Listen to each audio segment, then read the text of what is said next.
The Z to Z Podcast.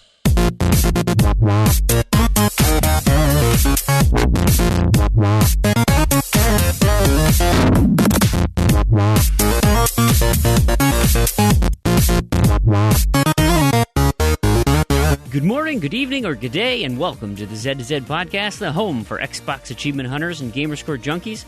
I'm your host, Brandon Freeman. Thank you so much for listening. At Z to Z, we love gaming, and in particular, grabbing achievements and gaining gamerscore. We do news, reviews, and interviews. It's about achievements. We'll unlock it. We've got a full house of hosts on deck this week. We catch up on some listener feedback from the past month and have a great discussion over the fate of Titanfall 2. With 5 hosts, we have a long recap of gaming this past week and plenty of random conversations. There's a slew of impending doom regarding knobs and discos, and you can be sure Randy will be cloudy about something. You can find show notes for this show as well as previous shows on our website, z2z.com. This is episode 46. You can also contact us with questions and comments on Twitter at Z2ZZEDTOZED, over at our forums, discourse.z2z.com, or you can email us directly, contact@z2z.com. Today's show is brought to you by the achievement Frequent Flyer in Superman Returns. This achievement was nominated by Philip Wendell, which we'll hear from later as well. This is one of those ridiculous grind achievements that extends the game well beyond what would be considered normal. The game takes about 15 to 20 hours, only because you have to work an extra 8 hours toward this last achievement. The details require Superman to travel for 10,000 miles. Of course, the fastest way is to fly all over the map. Shut the Cake Hole provided some great stats on the TA solution, indicating that it takes about 3 minutes to make an entire circle around the map, which is just over 40 miles. The math works out to about 250 laps and 12 and a half hours if you work from scratch. If you haven't used the rubber band and tape trick, this is a great introduction. Simply plug in your controller so it doesn't die, rubber band the left stick, and tape down the fast fly button. Special thanks to developer EA Tiburon and publisher Electronic Arts. And if you, our fantastic listeners, have a suggestion for an achievement sponsor, let us know. Again, you can contact us at Twitter at Z2ZZEDTOZED, our Discourse forums, discourse.z2z.com, or there's that email address, contact@z2z.com. You know, you can even put it in a podcast review post. So before we get along with the frivolities of a podcast about video games, I do want to draw attention to a community member of ours that is in a difficult stretch in his life right now, and he's asking for some help. I've known Facial Fleur since joining his random to-do list just under 3 years ago, and I've gamed with him many times, and I know him well enough to know that reaching out for help is very much out of character for him. And so this solidifies the desperate nature of his request. In the show notes, you will find a link to Facial's GoFundMe page as he tries to raise money for his mom. She has COPD, degenerative disc disorder, and lumbar spondylosis, and is medically not allowed to work. And unfortunately, that has put a huge strain on their ability to stay in their house and to survive.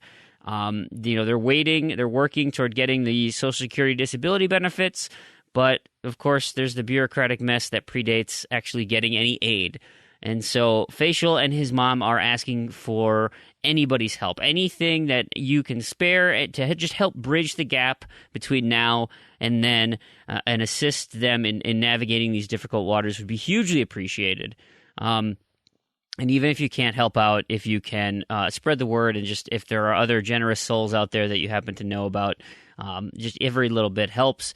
You can find the link to the GoFundMe page, like I mentioned, in the show notes, or if you go to GoFundMe, their page, and do a search for Harley Carlson, HARLEY CARLSON, and you can find his campaign, and it'll pop up right on the top. If you can't help financially, like I said, then maybe you can help spread the word like you do with our show. And I want to thank everybody in advance for the generosity in helping out a fellow gamer, a fellow member of our community. Facial is the one who introduced the random to-do list. So if you're enjoying that, you can thank him for spawning my creativity to pull it to the Z to Z community. So with that, I don't know how to transition away from that, but I will move into the rest of the show. Again, thank you, everybody who takes the time to go look at that page. And so here we go. I'll bring in the rest of my hosts. All right, we've got a full crew with us tonight, and if I am even the slightest bit preoccupied, it's because I'm watching the World Series game. Shh, don't tell anyone. But today I've got like I said, full house. You son of a... We've got Tarragon. There he is right there chiming in. How are you doing, sir? Good, thank you very much. Wonderful. And Proulx is on the line. How are you, Proulx? Proulx? Bastard. I'm great, thank you. Yeah, I'm still tired from Titanfall last night. You kept me up too late. Go Indians! Well, we got Damien here, and Brielle as well. She's making a return visit to the podcast. How are the both of you doing? We say hello, and she's about to bottle up. Fantastic. Yeah, we got video here too. That's great. And I know Crandy is also floating around. Crandy, are you back? How are you doing? God, I'm great. What a disaster of an intro. Hey, here's all my hosts. Oh, they all ditched. What a bunch of jerks.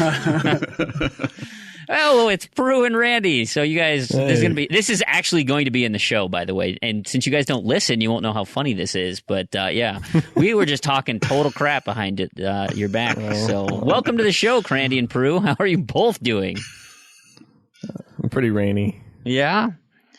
Is That's that a surprise. You went to go like get a Kleenex or something to wipe the tears from your eyes so you could focus?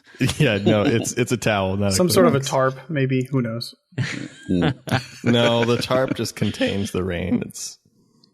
It can't be stopped with a tarp. It's just too much. All right, well, let's move into so we're wrapping up the month of October. Of course, Halloween is in our rearview mirrors, and this comes out at the very onset of November. And so if you listen to last week's episode, we've already made announcements for what the upcoming challenges are. But I also want to remind you that for some of these, I will leave your submission time open. So go ahead and make sure that you get your gamertag challenge for Facial Fleur. Get that into the forum so we can verify you. And the Dead Rising Community Challenge. Get that into the forum so we can verify you and run the draw for the prize. I'd hate for you to miss out on an opportunity at some wonderful cash prizes. Are the hosts entering in that for fun? Yeah, why not? Of course. Well, we kind of talked about it too. I played a lot of Dead Rising this month. I know. Well, and you played Wolfenstein and didn't submit last month. Yeah, well, I didn't think I didn't want to be in the prize pool or something. You can't, but what we were kicking around, and we didn't pull the trigger on it yet, but Tarragon even mentioned maybe if one of the hosts wins, then we just juice up the pot next month. I mean, that might be kind of fun. Yeah, that would work. Yeah. Oh, Because okay. I'm already a pod in Vegas. Bingo. I'm already a 2-time winner, so, I mean, this is coming from and I wish I wasn't doing the draw because it doesn't sound as impressive when it's like, hey, yeah, the guy pulling numbers pulled himself twice. That's pretty good, right? You have a tendency to say things that just sound so bad. What? Heard out of context. Oh, boy. It happens. I did have some success this week with a different contest. You guys probably saw it in the Discord chat and on Twitter. I won one of those retweet things for Prominence Poker. They gave me 350,000 chips, which is, $25. But hey, 300. I'm 35% away to being a millionaire. But I went and squandered a bunch of it one night, and so now I'm a little bit lower than that. Anyway, back to what we were saying before. Upcoming for November, gamertag. The gamertag challenge is Lord Chibello 13. That is an awesome mix of letters. So yeah, we're gonna have to get that together. Proulx and I we've been talking about trying to maybe do some Lara Croft. What was it? Guardian of Light for our L.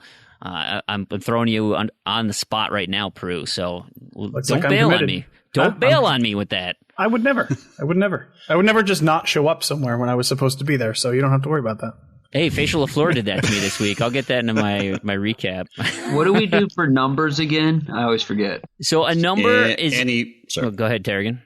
Yeah, any title that has a number in it. So like FIFA 2012 that has 2012, any of those numbers will qualify for any number in the gamer tag. And so like Lord Chabello 13, right? You don't need a 1 and a 3. Like you could do Gears of War 3 and that could be your number 1. It's any number.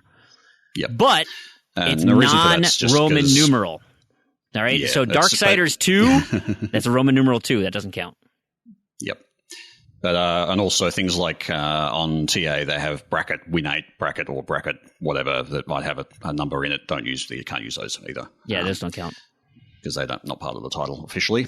But it's funny, I've been looking at the Discord chat, and I'm already seeing people like, hey, so, I think Stushnikin, hey, is Unepic worth $5? And it's like, well, they're kind of kicking around. It's like, it's a U, though, and it's a cheap U. Yep. So, I mean, that's, I totally did that when I started these contests. I'm like, I need some E's. I was just thinking, it's not only do we buy games because we like to play them, we buy games for achievements specifically, even if we don't want to play them, and now we buy them because we've got potential contests coming up that might need the first letter of that game. And then so you play the game, but only pop one achievement. And even though you could go further, you're like, no, I'm going to need this in like 3 months. I hate that. I literally am doing that with Yaba, Ninja Gaiden Z, is because that is my only Y game right now that I want to play.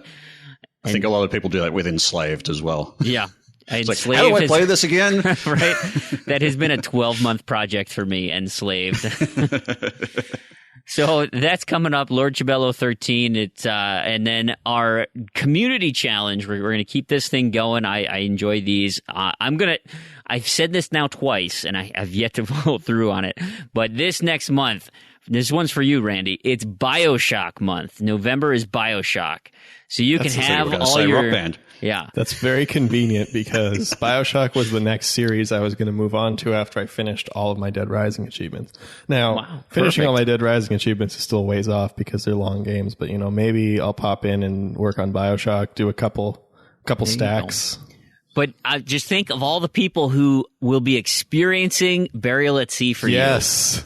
You could set up a separate sub chat, a spoiler-filled sub chat of Burial at Sea in the Discord if you want. And then we can do a spoiler cast finally because I want my spoiler cast. I'm moving towards it. I didn't know that. Unfortunately, I didn't know this BioShock challenge was happening next month. So I've already played through BioShock 1 and 2. Now I just need to play through BioShock Infinite, but. I'm moving towards it. Do you want some stacks? I have all of them. Oh God, no! I'm actually already kind of full on it. So I think just the Infinite. We can get through Infinite. Help you with Burial at Sea. I will. Yeah, we can help you with the Korean stack as well. We can work on that one. Korean stack sounds dreadful. Now, I will just say, just before you move on, for the January challenge, can we have another one dedicated to Crandy and have the Crackdown challenge? No. Ooh, I like that. Yes. Fortunately, I'm already done Crackdown 1, and I'm not. Project Sunburst is totally offline, and I'm never touching that turd Crackdown 2. So, yeah, it's in the rotation. To me. Project Sunburst, I either like it or literally hate it. Sounds like your arch enemy. Project Sunburst. I feel like maybe that's why you hate it so much. See, Project Sunburst is actually one I wish I got to play because it was a really neat concept. It was tower defense with satellite maps. So you picked a location, or it was wherever you were or something, and then the enemies would come on the streets, and you would set up your tower defense for that area. That's bizarre. It's kind of neat. But obviously it was all server based and went offline. I don't know. Soon. Yep. Yeah. Hey, just throwing this out there, Proulx. You would have heard about the upcoming contest if you listened to the podcast. Oh, that you are on. You're killing me. You're killing me. I'm already on it. Why do I need to re-listen to it? I'm sorry. Because there's a bunch of parts that you don't know. I do. Actually, I do listen to most of the parts that I don't. That I'm not a part of. So okay, you just weren't. I don't like to listen to the parts that I'm a part of. That's kind of my thing too. Yes, but how do you know if you're any good? I do, okay? That's how good I am. I just know. That is a door you did not want to open. You're not going to rain on your own parade. Okay. The other thing I'll rain mention... clouds are excellent creatures. Okay? They're excellent, and they'll always be excellent. Period. I mentioned and there is now a mega thread on the forums at Discourse regarding the upcoming months. I think NBA Kirkland was like, "Hey, just kind of want to know what's coming up. Maybe I can hold off on some games." So the ones that have been announced so far are December is going to be Gears of War, and January is Disney Infinity. So if you guys are paying attention ahead, so hopefully you get a bunch of clearance Disney Infinity characters for Christmas, and we'll make a huge push on that in January to clean that up before the servers go down in March there. They won't. I get lots of freebie points on that because I finished that all up already. They won't all be just game series, so I will mix it up down the road, but that's about as far as I'm going to commit out because of I like to make it timely, topical, so we'll see what February brings. Can we have a Yaris month in February? Yaris? Yes. Maybe that's what we should do is we're totally going to do that. Product placement games. Shovelware month. So it'll be Yaris, Doritos Crash Course, Sneak King, all Pocket games that Racer. are Big Bumpin' is fantastic. Ben-Hur. No, I want all games that have product that are generated by a marketing company. Yeah, Adver Games. There you go. Yeah. They should re-release Chase the Chuck Wagon. What's that? What is that? I've heard of it before, but I don't remember. Atari 2600 game for a dog food company. Oh yes, my goodness. That was it. There's also a Pepsi game for the Atari too, I think. That was a Genesis. No, there's a 7-Up game for Genesis. It was Spot. Spot. Cool Spot. Cool Spot. Yeah, that's right. There was that. Yeah. Yonoid. Yonoid was too. Yep, that's right. The Pepsi game is super rare, though. It was never actually released, I don't think. That's like Venetian Blinds. There's only like a handful of them. Yeah, Venetian Blinds too. That was a weird one. Was that one released? They had some carts. Apparently, Brielle knows. Okay, that's what I mean. So, the last thing I want to mention about the contests, I've got a plan for a contest coming up in January. I'm not going to announce it now because it's kind of far in advance, but we had a new contest coming up. Those of you achievement hounds, you have seen it in the past. And then don't forget, I mentioned it before, don't forget to put your submissions into Discourse. I can't possibly go and find everybody on their own, so let me know by flagging it in Discourse in the appropriate forum page. So, just before you move on that one as well, I'm actually in the process of writing something which will automatically scan Gamerscore stuff. So the gamertag challenges, which should, in theory, basically people can just say, I have completed it, and I will be able to verify that they have based upon what they've got on the last month's worth of achievements. That sounds super awesome. That's inside baseball stuff. Yep. Yeah, don't tell people that. Then they'll just get lazy. Nah.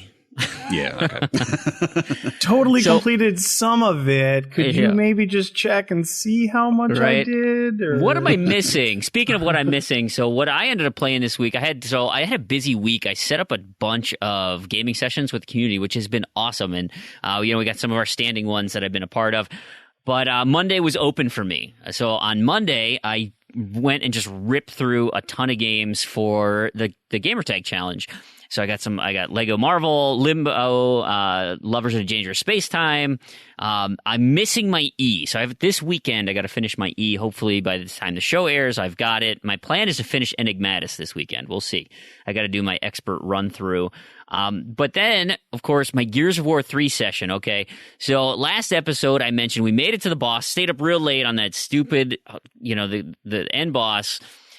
We're on the last phase. I knew it was the last phase, and so all right, we got to pick up from scratch with the crew. So Koosh, Saucy, and Mantism, and we're like delirious now because we've just been playing for so long. Like Tarragon, you would love all the chatter we have because there's that Australian gear, the girl. She has become known as Tarragona, the Sheila Gear who rides a kangaroo into work. She rides around Sarah on her kangaroo. I mean, it's been a blast with these guys, and so we get into the boss battle and first 2 phases. I mean, boom! Like we're just first right away. Clean that up, no problem. Then we promptly spent the rest of the 2-hour session struggling mightily on the 3rd and final stage. We died probably 30 plus 40 times. We wiped on her. I mean, just could not get over the hump there. And then finally, we broke through, completed the main story. I popped 6 achievements for 285 gamer score. Super pumped about that. And now I get to move on to the Ram Shadow DLC with this crew. And so as that wraps up, that's going to open my Tuesday for a new community. So I'm going to kind of make my Tuesdays and Thursdays my community gaming nights. And so if whether that's me and Proulx playing Lara Croft or we find a different night and I open it up to something else, I sent Big L a big list of games that might be interesting to him. But I'll Sorry, put... you mean major syllable? Major syllable. The semantic hero. He so I'll put something in the discourse forums, trying to set up what maybe the next game is. I'll talk to Matt if he wants to run something to that night. We'll kind of coordinate something, but there'll be a new game coming up for Tuesdays. Hopefully we can get more people involved. I mentioned it a little bit in the intro. Fable Heroes. I was supposed to play this with Facial, and granted, I did show up like 7 minutes late, so hopefully I didn't. It wasn't my fault. I feel bad. Who does that? But I ended up playing it for a little bit. I just unlocked some of the miscellaneous ones that's easier to do one player instead of doing the getting gold on. So if you haven't got all the gold medals on that, you need 2 players and 4 controllers, and you sign in I swear I completed that entire game solo. I think there was hard only to one. Get the gold, enough gold, because your douchebag friends. They steal all your gold. I don't know. Maybe I've just had the second controller on and I just ran through it by myself and basically let my second die. Did you have 4 controllers? Because you have 4 controllers local. Yeah, it's just a pain to like move the stick on 4 guys. It just takes a really long time. But anyway, so that's just it's more fun to do with 2 people, and it's easier for me. But I cleaned up the ones that aren't, and so I finished that. I'm like, well, all right, I can't really do anything now. So I went and spent some of my money in Prominence Poker, and then I was like, it's not quite bedtime yet. Maybe I just get a little taste of Destiny. I just need to. I mean, it's Halloween. They've got Festival of Lost going on. There's a fun there's like a new Sparrow, right? So your little motorcycle that you ride, they have one that's a broomstick, and so you can fly around like on a witch's broom. That's kind of fun, and so I was like, I'll just play a little bit. Okay, it's 2 a.m. now. Famous last words. Yep, it's 2 a.m. I get my 3 hours of sleep, which set me up for a difficult night of Titanfall Thursday. Thankfully, I'm on the winning side, so I didn't have to do anything. So I so appreciate everybody else. I know Proulx is on that side too. So we had Big L, M, Mighty Mango joined us. He joined as the 9th. Beast Middle, Kush Moose. Who am I missing? Stushnikin, Proulx, me. Did I get everybody? Got everybody. I want to say a huge thank you to all you guys because so many of you are East Coasters, and so you stay up real late for me. I totally appreciate that. I'll note on that as well that there's actually a special room set up on the chat server for Titanfall as well. So and we'll do that with any games that we want to boost as a community. CS Geek Squad. That's what I missed. Yeah, so if you want to get in on that, jump into that channel and speak with people to set it up. Yeah, and there's more. Everybody's welcome. I mean, we love having people in. So we're gonna finish up our last Titan standings. That's what we were doing last night. People got a bunch of random achievements. We'll finish that up next week and move into, I think, attrition, and then I think capture the flag after that. But maybe set up some independent sessions for some frontier defense and campaigns. So if you guys need to do Titanfall 1, I know Titanfall 2 just came out. We'll talk about that later. Titanfall 1, there's lots of people playing it right now in the community, and we would love to get some more games together and be punching this thing out. So Well, that's kind of been my week. Tarragon, what have you been up to? Well, there's a few things have kind of rolled over this week for me. Well, firstly, I hit my 30-day streak, which a listener, BME7, had challenged me to, and he actually donated a $20 US card to the podcast. Cheers! Our 30-day streak, so that's thanks for that. And he's actually promised to do it again if we both hit 60. So I'll be working on that along with him. The GTA SC, I am finally out of the individual on GTA SC. I had some personal things come up late on the Sunday, which for me is when the cutoff is. And by the time it sort of finished, I was within the last hour and I was about 1,000 points behind. And I thought, oh, okay. But I did try and make a last-minute kind of scramble. I managed to recover about 600-odd points within the space of 45 minutes, but obviously wasn't enough, and you can't trigger your bonuses, of which I had many, unfortunately, but I couldn't trigger any bonuses because it's within the last hour. So unfortunately, I got knocked out of the individual, but on the other hand, I got knocked out of the individual, and I can play whatever I want now. So, it's so liberating, isn't it? Yeah, that's why I don't do G-Tasks, because I just want to play whatever I want all year. Yeah, so I'm thinking I might not join the G-Task next year and sort of take a bit of a break because I'm a bit over it. So I ended up playing a bit of Elite Dangerous for the first time in like a month, which was kind of nice. Other games of note this week, I picked up and finished Firewatch, which is another one of those sort of narrative-driven, sort of a walking simulator kind of game, but not really. It's got a bit of interaction. But yeah, it's a sort of a good kind of interactive story that really kind of sucks you in with its atmosphere. So it's highly recommended if you like that style of game. And the achievements are, of course, pretty easy too. So check that one out. Elite Dangerous had a major patch released this week, the Guardians update, which is patch 2.2, part of Horizons, but brought a bunch of stuff to the regular game as well. Unfortunately, I can't do any. Did that introduce all the alien stuff, or had that already been in the game? That brought that alien, the alien relics that you're talking about. They came in with that patch. Yes. There were some previous alien, so there was like an alien wreckage in the previous patch, but yes, this brought in the big sort of, there's essentially a big structure that they've found on a planet, which is huge. It looks like almost a city size kind of structure, and it's got artifacts and things like that in there. So I haven't had a chance to visit that because I am sitting around about probably 10,000 light years away from Seoul. So I'm still on my way to Colonia now, is what it's called. They've changed the name of that system, where Jack Station is, and on my way to the center of the galaxy, to Sagittarius A. Who changed the name? Like the developers or just the community? Yes, the developers did. Okay. That's actually Initially, Jack Station is kind of an anomaly. It's a station that's run by this android, and it can fly. And it was basically trying to get to a really far point in the galaxy called Beagle Point, which is like right on the other side of the galaxy. Except that it kind of broke down halfway and disappeared for a while. And then somebody found it. It was basically just sitting in this random galaxy, and somebody came across it, and it's like, oh, okay, well that's where Jack Station is now. But what they're doing is they're actually setting up a new sort of bubble, like the bubble of colonization. So they're actually starting to build like new stations and things like that in that area. So it's starting to actually get populated in that area, which is kind of cool. So there's a Colonia hub, and they've renamed that particular sector to Colonia.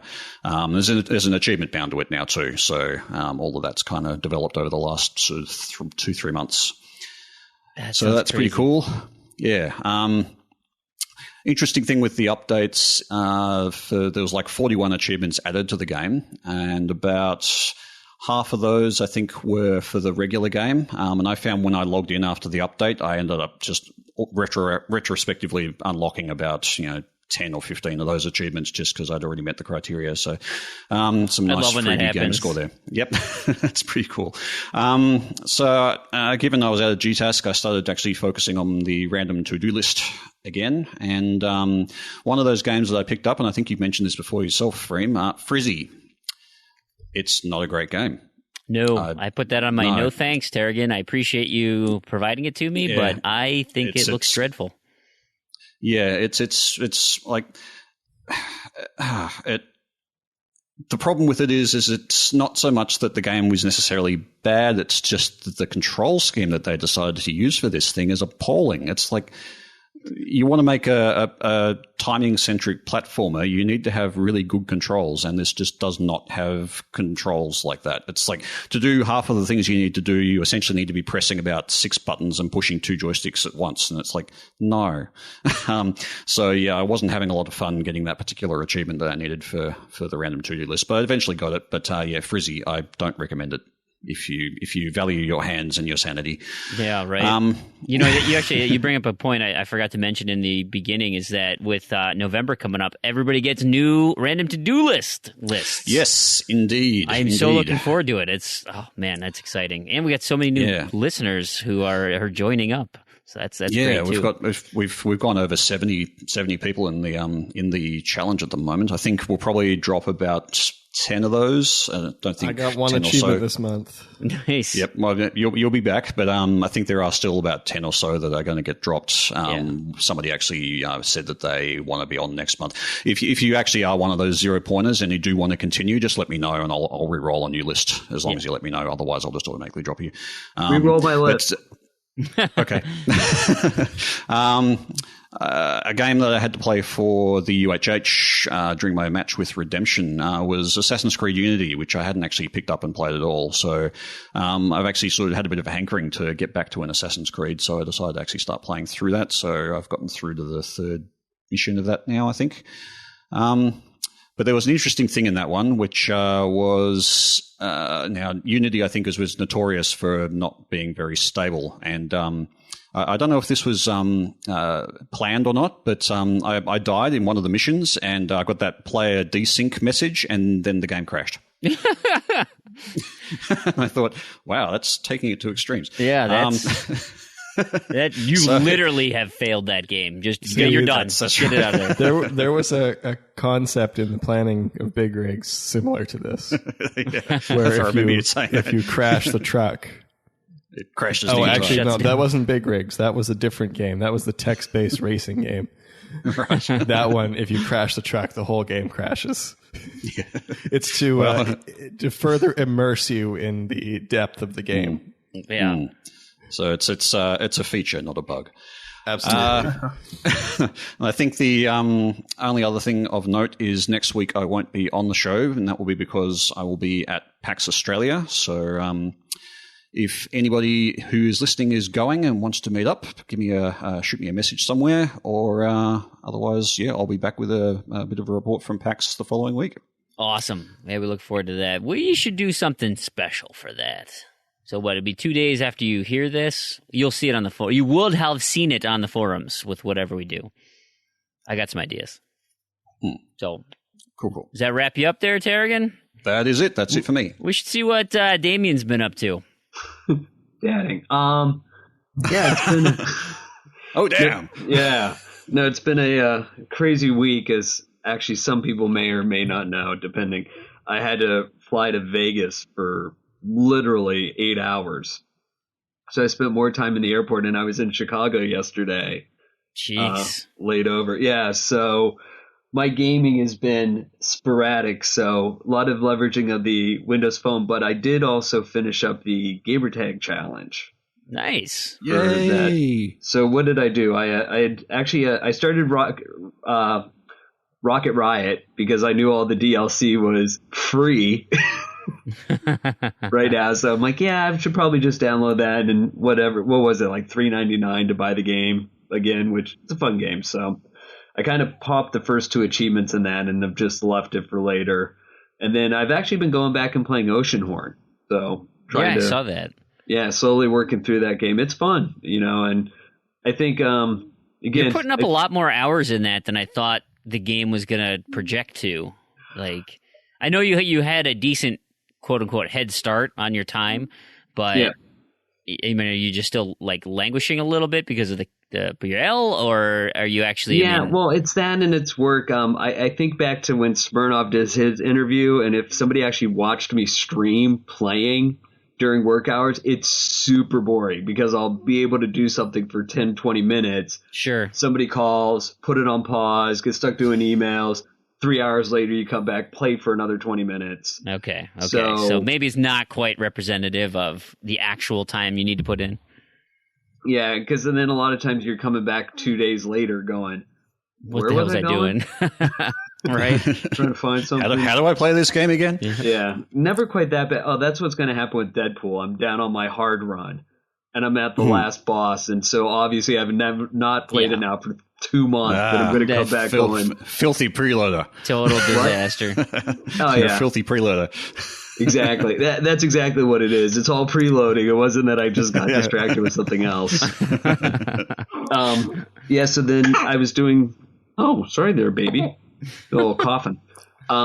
Did both some Lego Batman 2 that I've been working on. So when I'm upstairs, because all of my Xbox Ones are downstairs in the basement, I've been trying to use the streaming service on these PCs. Oceanhorn does not stream. It is just weird. Laggy. And so what ended up happening, I have an Xbox 360 up here. So I was like, I have Lego Batman 2 on this console. I'll, play through a story level or two, hopefully a night. So I've been doing that, which it's Lego, it's Batman, fun game. What could go wrong? No, exactly. But, and it works well around the feedings. Then I did iZombie. I started that game. I think I did that I did that because I needed an eye. Yeah. And so I started that, and I kind of like it, but it's going to be quick, but I need to hold off because it's right. An eye. You're saving it. I did the same thing. You get a couple quick ones, you're like, boy, this is really easy. I better just hold off. Yeah. I think it gets a bit harder. I had to play some of that on my UHH against Redemption. It does get a little bit harder.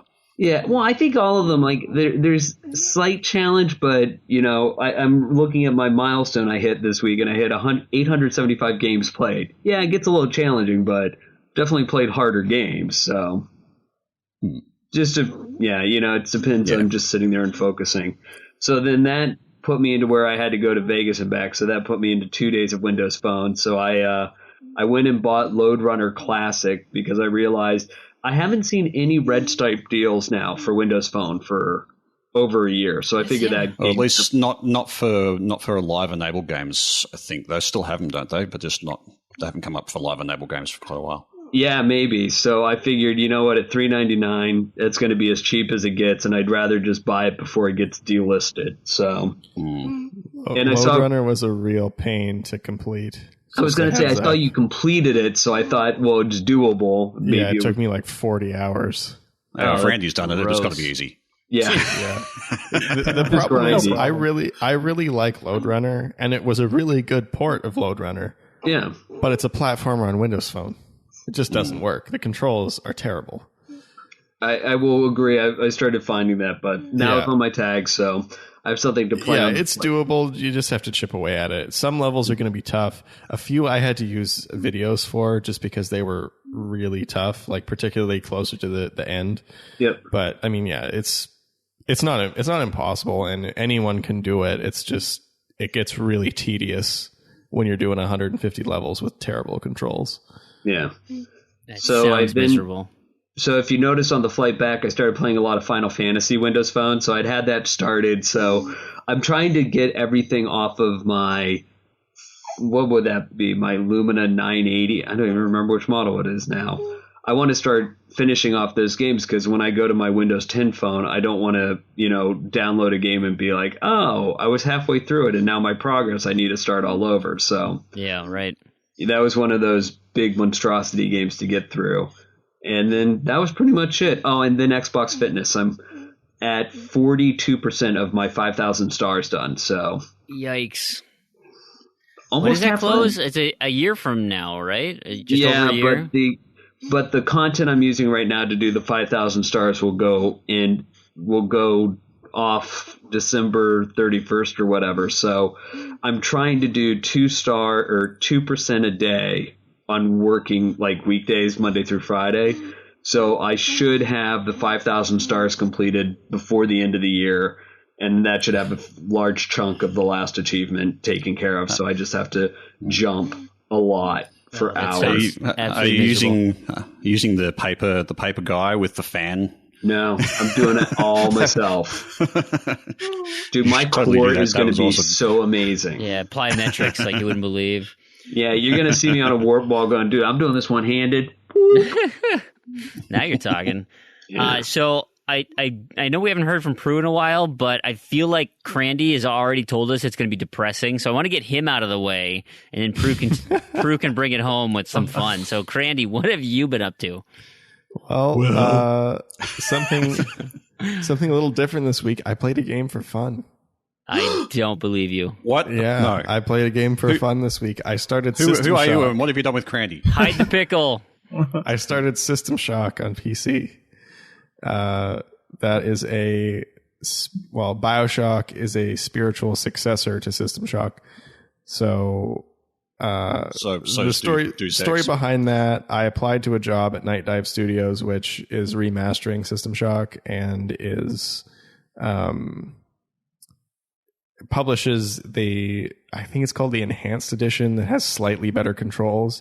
So let me tell you, those original controls are bad. So you said you were playing a game for fun here. Yeah. Well, I am playing. Well, okay. Version of fun. It's a little different than everybody else. Having heaps of fun. These controls are bad. The Enhanced Edition makes it much better. So, I was playing before I realized you could switch. I was playing with the original controls. So it's a first-person game. It's kind of like a first-person shooter and a point-and-click at the same time. It's really weird, but it's kind of awesome. So originally, to look up and down, you would have to take your mouse and go to a slider on the top of the screen and click it and drag it up and down to look up and down while you move with WASD like normal. And it's really weird, but with the Enhanced Edition, you can toggle your original controls and then normal first-person shooter controls, so you can move around normally. So really impressive game considering it was originally released in 1994. Enjoying that so far. Probably go back to that this week. Turns out the job I applied to is already filled, but I'm going to finish System Shock anyway. Been picking away at Perfect Dark Zero with Proulx. We are up to, what did we get to? Mission 7? Did we finish Mission 7? No, we didn't. The defeatist voice tone. We beat Mission 6, which was actually much harder. Really hard Mission 6. We've been pretty close in Mission 7. We'll get that next go. It's last week I'm we're ripping through it 2 missions a night. No, not anymore. We're like 0.75 missions a night. We slowed down quite a bit. That train has crashed. It got really hard really fast. And we're not even on Perfect Agent yet, so we'll see how that goes. But I'm really hoping the difficulty is almost the same, so we'll see. Rock Band 4, I stayed up until midnight when the challenge rolled over. Turns out it takes about 20 minutes to process the results that are already there. I don't know what processing it's doing anyway. And 20 minutes later, achievements pop. Turns out it has a leaderboard achievement. Oh, no. Kind of. There's a little more to it. Originally was a leaderboard achievement that is also unobtainable because there were 2 reports of people that got it and the achievement didn't pop. And then now they've added an easy badge so you don't have to be on the leaderboards and it's still unobtainable. So hopefully that gets fixed. I don't know. It's a mess. Rivals is bad. I played a little more Rock Band 4 today to save our crew. Single-handedly. Oh, come on now. No, I'm kidding. You'll get your chance, Proulx. No, I'm kidding. I played this week's challenge. I played a few more songs for XP. Still hate Rock Band 4. Sour. Gears of War 2, I ran through co-op with Jack. We were doing the insane and casual duo, so we went through. I was on insane, I was on insane, he was on casual, so now we have to go back and do the opposite for him. He needed to finish the game quickly on co-op for UHH, so we just got through it as quick as possible. I think we got through... We were both done the first chapter on Insane, so we didn't have to play that. But I think we got through the whole campaign in like 4 hours or 5 hours or something. It was pretty... We were both pretty impressed. It's pretty quick. We got through that, yeah. I finished Dead Rising this week. I got up the motivation to do 7 Day Survivor. Nice. It was absolutely terrible and boring as usual. I don't know. I have really mixed feelings on that. The word you're looking for is epic. Kind of. It's like it is, and then it's also like really tedious because it takes 14 hours. If it 14 hours, but at least you can pause. I remember when I did it, it's like, okay, I paused, I went to bed, I got up the next day, and I continued. Oh, see, I didn't go to bed. Yeah, it's unlike Desert Bus where it's literally 8 hours. Like, yeah, you can't pause. That all just sounds awful. So masochistic. Just unbelievably awful. Yeah. Well, see, the thing with 7 Day Survivor, like the first half is fun because you're playing the first half and then it's just like, okay, I have enough food to live for 3 days. Going to sit in the antique store for 3 days. Yeah, you get the points in that where basically all you're doing is literally setting a timer for like 20 minutes or something like that. And just on as close as you can get to the 20-minute mark, you eat food to fill up your bar again. And yeah. Yeah, so I probably had enough leftover food in my... Because, yeah, I did the same technique that I did in my first go. So I'm actually 2 for 2 on 7 Day Survivor. I've never failed an attempt. And 10 years from now when they release Dead Rising 1 for a third time, I'll see if I can go 3 for 3. But both times what I did is around, I guess it's day 5 when there's a bunch of spawns and the snipers spawn in Entrance Plaza. Mm-hmm. I have enough because I try to avoid using any of the mall food unless I have to. So I think I ate like two items that weren't dropped from survivors or psychopaths, and then at the end when the 3 snipers, the sniper family spawns and I have a full inventory of food, I go to the Entrance Plaza, sit in the antique store where there's a clock, and then put my food in piles divided into 1 real hour increments. And I think I had enough food to survive for, I don't know, 3 extra hours or something on top of my 14 that I was already there. Yep. A lot of, and then of course I pick up all the food that's in that area because I don't plan on leaving. Of course, it's still not close to the record. I think the record got up to like 17 days worth of time in the game. The record is a perfect run as far as I know. There were a few of them that were all exactly the same time because you cannot, that's using getting all the food you possibly can from Psychos and Survivors, never getting hit. Yep. And then eating it at the perfect time. Yeah. Yeah, I think there were like 3 or 4 people that pulled that off. Pretty crazy. I don't know how you do it without getting hit. I played a lot of Dead Rising and I still get grabbed all the time. Yeah. To the point where in this run, I wasn't even bothering going after the people that dropped food that was like 1 bar because I would take more damage getting there and back than I did getting the food. So, I guess you can just zombie walk everywhere. You won't get hit that way, but that's really slow. Yeah, and you still might get hit by psychopaths. So. Yeah. So I have mixed feelings on 7 Day Survivor. It is fun, but it's also just really... It's just too long. But it's done, and I'm glad it's done, and I did the rest. And I finished on the achievement that I was really hoping I could finish on, and I think it's kind of a funny way to end, is break 100 items. I did all the other achievements without breaking 100 items, because that is a real cumulative achievement that's across all plays and all modes. So I think I had to break 10 fish at the end to pop my achievement. So I went through all the other achievements breaking only about 90 items. How do you break a fish? Yeah, right. Don't you know in the grocery store they have the king salmon? Yeah, it breaks in 2 hits. Oh. So, and the funny thing is that's one of my favorite weapons because it's weird, it's funny, and it's actually a really good weapon for those 2 hits. Like I put it up there with like the hunting knife. It's very effective and does a lot of damage, but breaks in 2 hits. There's an achievement in Sleeping Dogs actually related to whacking somebody with a fish. right? Well, I think about that. And there was like, you had to do it specifically. There was one mission that was sort of a good place to do it. And you threw somebody into this fish tank, a fish falls out, and then you pick it up and just whack people with it until they knock it.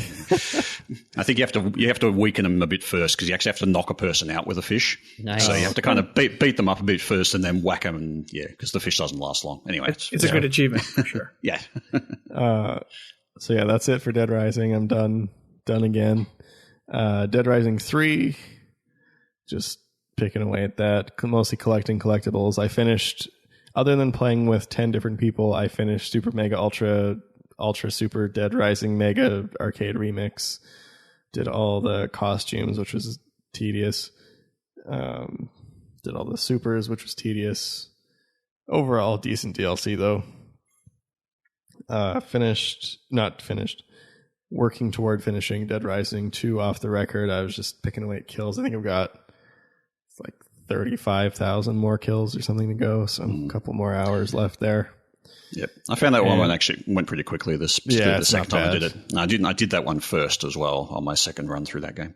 Yeah, I did about 50,000 kills first because I wanted to get some levels. Then I jumped into the game a bit. Actually, I didn't do it first. I got close to it. I basically set it up and got within like 15,000 or something like that. Then went off and did everything else in the game. But I did most of the work on that. Yep. Yeah, I was power leveling with that to about level 35 and also accumulating money, which I thought I needed, but it turns out if somebody joins your game that has a vehicle key and unlocks the vehicle when they're in your game, you get the key for free. Oh, really? So I had like $3 million ready to buy keys, and then I went and I was like, oh, I already have this. Okay. So, I mostly wanted the XP. The money was just a bonus. So yeah, I think I powered to like 35 or something, and then started a bit of the game, and then kind of went between and did some challenges. I've been kind of working at all pieces of that game, and that is pretty much it for my week. Nice. Yeah, that's it. All right, Proulx, we didn't forget about you. Bring it home, buddy. I'm here. So I didn't play any games. All right, let's move on. That's it. I didn't play any games, and I hate gaming. What am I doing here? Last week when we recorded the show, I was pretty confident that I was okay in my UHH. I believe I was up 4-3, if I remember correctly. I woke up the next day and I was then 9-4. And Yikes. so, because I was working, I was like 4-3, I was ahead, and I'm like, you know what? I don't have to stress about this. I'll just work towards the highest ratio achievement in case this guy pulls any tricks. And then he gets 5 more achievements. So that's the hashtag sly bastard. Yeah. I mean, as it's called. It was a little shady, but I mean, it's legitimate. That's a total. Yeah. It's a strategy. He played me, and I fell hook, line, and sinker for it. So I can't get mad. So that kind of informed. Well, you can. You can. Well, I can get mad at it, but I can't. I'm not going to get all up in arms about it. I'm not going to be a rain cloud about it. I mean, that would be totally unreasonable. So that kind of informed. Are you calling me unreasonable? No, not at all. No, I would never. So that kind of informed the rest of my week. I didn't have the UHH kind of thing to deal with anymore, which was kind of nice. So I refocused on other things such as random to-do list, which, as Freeman has already mentioned, we played Titanfall on Thursday with that wonderful group of people. And got some of that stuff going. That was really fun. We had a lot of fun, actually. We had so much fun. Yeah, we've done it only 2 Thursdays so far, man. But I hope it just keeps going because it's just it's great. It's so much fun. So I got like a bunch of random achievements in that, and then I got an achievement that pushed me into first place for this month for random to do lists. So I'm gonna. Well, actually, by the time this comes out, it's not going to matter. Somebody probably will have surpassed me because I'm not really pushing at this point. But just so you know, everybody should keep trying for that because that's so much fun. I love that challenge, and I'm looking forward to the next month's list as well. And of course, Randy's mentioned we're pushing our way through Perfect Dark, which is a game that exists and is not fantastic, but No, it's actually, it was so much better playing with somebody. And just on the random to-do list, you're in the lead, but do you know how narrow you are on? Oh yeah, no, I know. It was like, well, I can't remember what it was. Like the top three. I'm just looking at the points now. It's like, yeah, like you're on 2,975. Jess Striker's on 2,973, and then Buck Marley 155 is on 2,972. Like, and that's like the ratio. Well, that's incredibly close. And then yeah, it's 29.53 for fourth place. Yeah, I mean that's incredible how close that's all gotten. Yeah, just astounded. Yep. Yeah, so we'll see what what happens.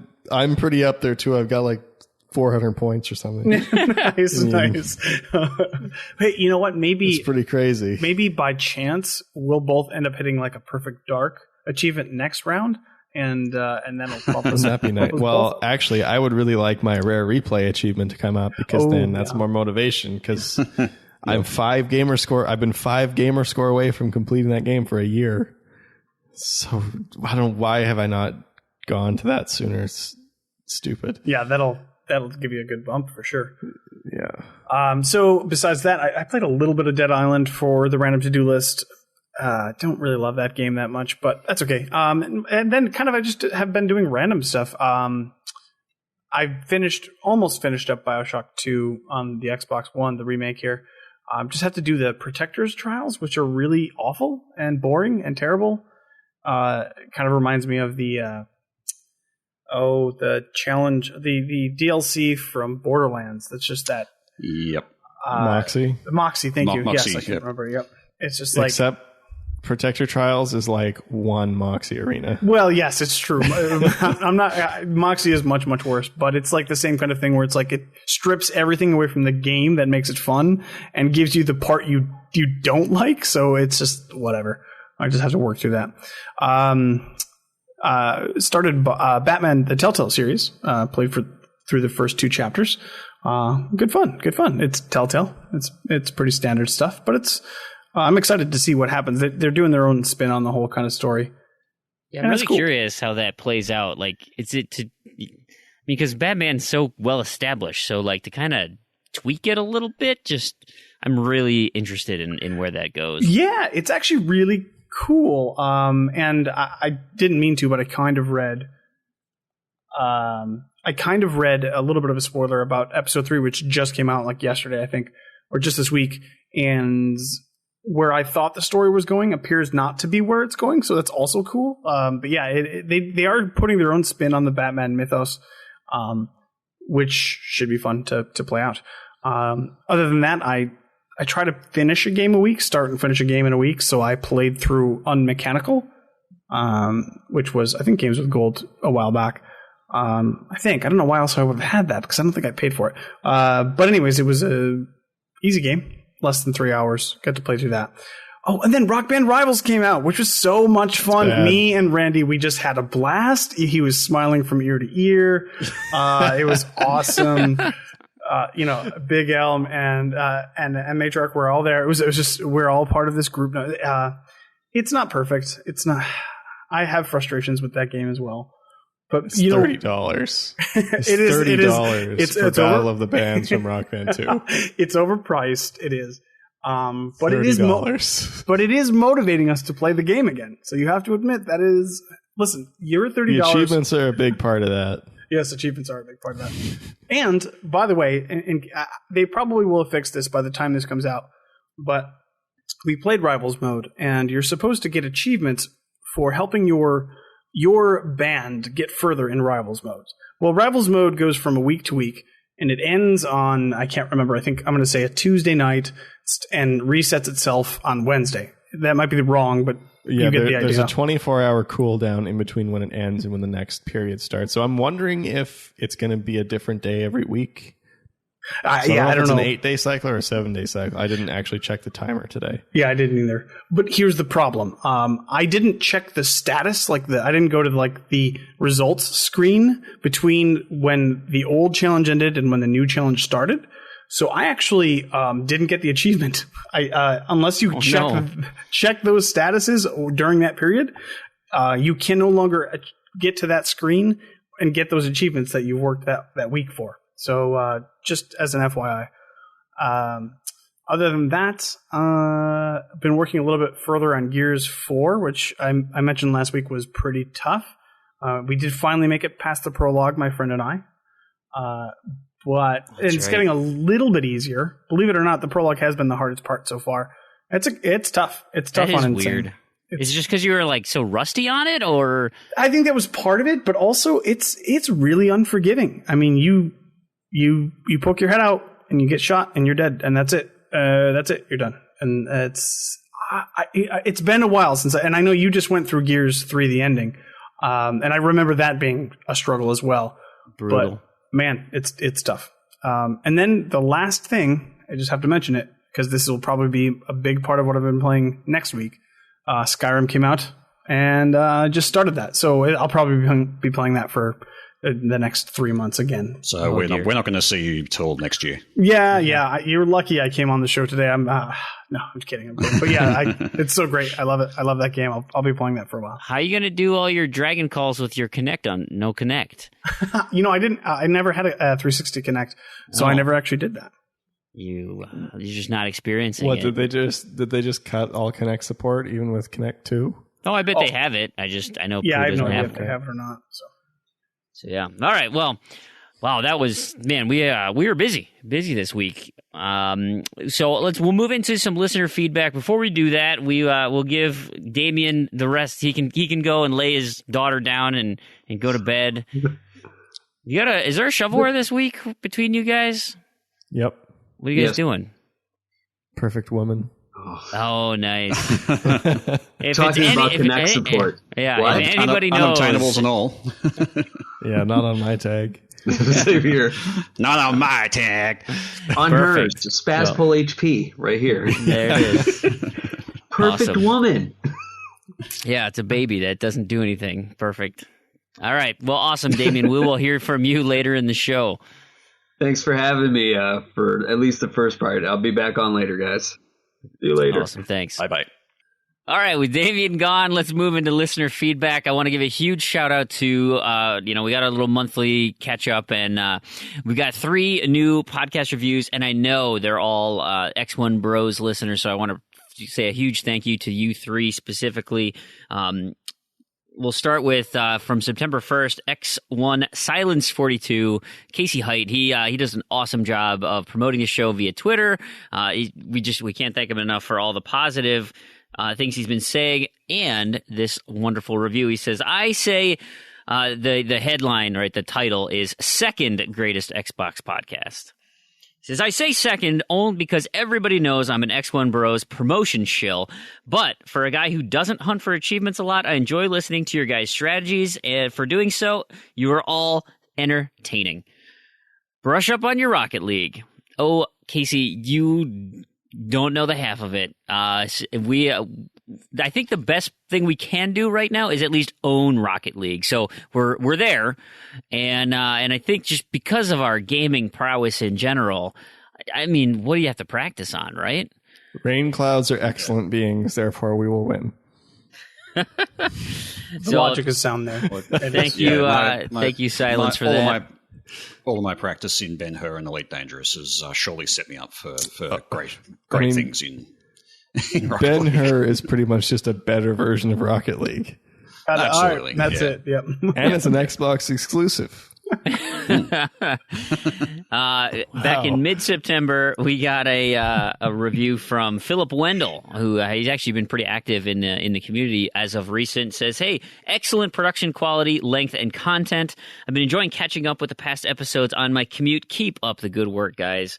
Thank you, Philip. It's good to see you in the contests and things, and just keep poking around and join up with some of our sessions. We look forward to gaming with you. And finally, this one just a week ago, and he signed up and went whole hog into the community, which I totally appreciate.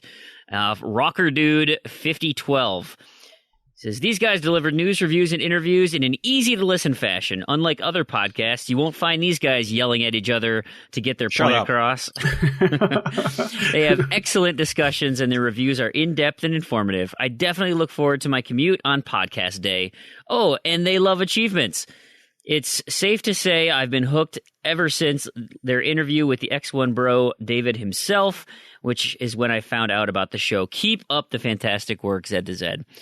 That was incredibly well put together, Rocker, and I totally appreciate it. Glad to have you gaming with us a little bit. And you know what the beauty of this is you got both communities. We all just love gaming and playing things. So if you're looking for achievements, come and hang out with us for a little bit. If you want some more general gaming and whatnot, go over there. And hopefully we can merge these two communities to some extent, right? Except me, I don't like games. I don't think I'm not entirely sure you're gonna. Well, that's all right because you've got the Z community where you can just focus on achievements and just not play games. Yeah. You can just talk about all the games you want to play. I don't want to play games. I don't like games. Well, ever since Life is Strange, right? They're all gone. That's true. I mean, I sold all of them. So, and we also got a lengthy email from Tatey. And Tatey, I'm not going to read your email verbatim here because it is significant. I'm so happy that you put as much work and effort into it that you did. It is very well put together and informative. There's some good constructive criticism. There's some suggestions in here, and it's just great. So we love hearing from you on the show. So thank you, Tatey, for being a part of it.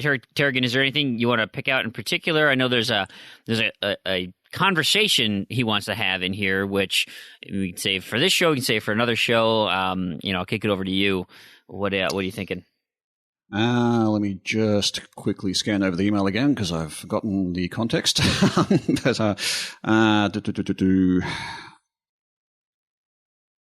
it's about the pre-installing stuff. It's actually a thought I've had myself. He's talked about the concept of essentially every game should be pre-installable, whether you have a license or not, because you may go and buy the disc game and you'd want to be able to play it immediately, which if you could pre-install it from over the net and go buy the disc and play the game, that would basically remove the benefit of the pre-install sort of stuff that you get with digital. It doesn't really make sense the way it's set up now. Like it never occurred to me that this was an issue until he wrote it in the email. And now that I'm reading, it's like, yeah, that's dumb. Like what? I mean, it's like it just goes right in the face of the brick and mortar stores. You'd think that they put up a bigger stink to say, hey, midnight release kind of stuff. Well, that doesn't mean anything to them because, midnight release, you can come home and put it in your system so that maybe at 6 a.m. once it loads. Install a 20 gigabyte patch on top of your 110 gigabyte install. Yeah. So, that's certainly an issue. And there is, I think, some merit in the idea of allowing anybody to preload a game. I guess Microsoft might be a little wary of doing that just because of the potential piracy issues. Not that there are piracy issues now, but if people do work out ways to get around the licensing of the content, being able to just download anything willy-nilly means that they could potentially pirate any software, assuming that the licensing is broken at some point. I kind of think that's such a small risk. It's like, I mean, if you're to the point where you're pirating stuff for Xbox One, like you're going to have a library of every piece of content on that console anyway. You're going to slap on that from the computer. Except that you need to go and find other sources to get that. You can't just go straight to Microsoft and download everything. So I guess that's I can see that there's probably a bit of resistance there. They want to make sure that anybody who does download those things actually does have a valid license for it. You could have a kill switch after 7 days or something. It just deletes itself if you haven't put a disk in. True. That might present other problems. But I guess. Yeah, it'd be nice. It'd certainly be nice to be able to download and have that ready so you can chuck your disc in at midnight and play the game straight away. But it is not to be at this stage. Yeah, I mean, I've thought about this too a lot for a while and thinking, wouldn't that be nice? But I mean, ultimately, Microsoft wants you to not buy discs because it's in their best interest for you to not buy discs, which is why they're doing everything in their power to kill them off. This is one of those things. So. I don't think, to me, it makes perfect sense. You should be able to do that because if their DRM system works, there should be no issue with you having a license locked file on your system months before release because you can't do anything with it, just like everybody else, just like the people who bought it on the marketplace. But they don't want you to be able to do that. If you want to get a disc, you have to wait. So, I mean, I don't see it happening ever, but it would be nice. Here's an interesting thought, though. What about games that have their release date broken? So let's say you go and pre-order a game on digital and you get the digital copy and it won't unlock until midnight on the day of release. That's fine. But then you get a hold of the digital, like the physical copy. It gets broken. The street date gets broken. And you get a hold of that 2 days earlier. And you can then play the game straight away. So it's kind of like the licensing is associated with the disc. I don't know. There's some but you can still play that disc. You could play the disc a month before the game releases and it would still work. Yeah, well, in theory, they can. I'm pretty sure they can lock that out. But yeah, there's a few little odd things. I mean, with Dead Rising, I have a friend that got it like a week and a half early, and it worked just fine. Hey, and I've definitely heard of numerous occasions where, I mean, maybe with a game like Halo 5 or something where they really don't want you to play it early. But even so, I mean, somebody's got to test it. So, what's the return policy? I mean, could you buy the digital version and then return it? I don't think there is a return policy. I think once you put that money down, that's it. I don't know. Microsoft has gotten better. There are ways to get returns, but they're pretty strict on it. Yeah, risky and they're pretty tricky. I think you need. Yeah, I'm not sure of the specifics, but yeah. Gotcha. It's probably easier than getting a copy of Dead Rising 2 from Amazon for Xbox One. Still bitter, huh? Still bitter. Hey, so I got a...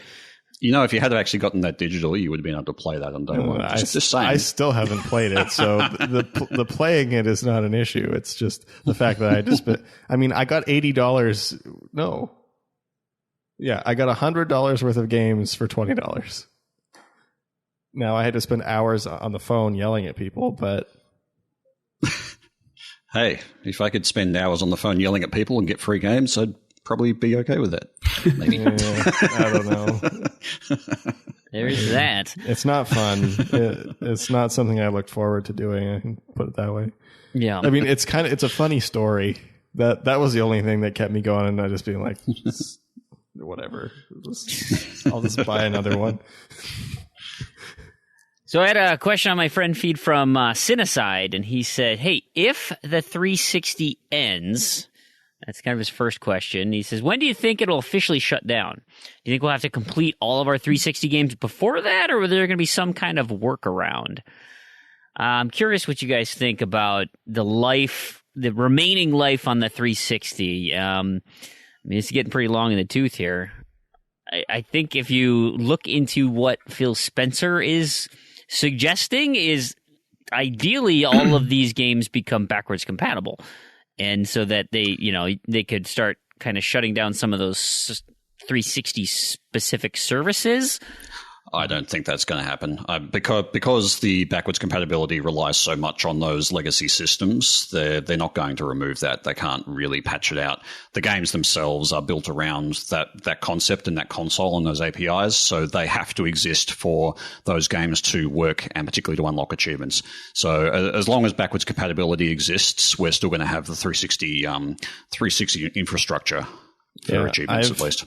I've talked to a lot of people about this too, and my thought is pretty much exactly the same. Now, I think they will shut down the multiplayer servers because there's a lot of servers. They'll shut down multiplayer servers. A lot of the very specific, like game-specific ones will go, but anything that's a generic live service will be fine because that's basically done as a what's the word? It's a peer-to-peer. It's a negotiated peer-to-peer service, essentially. So your console asks the cloud for the peer-to-peer connection to another person. Once that's established, then you're done.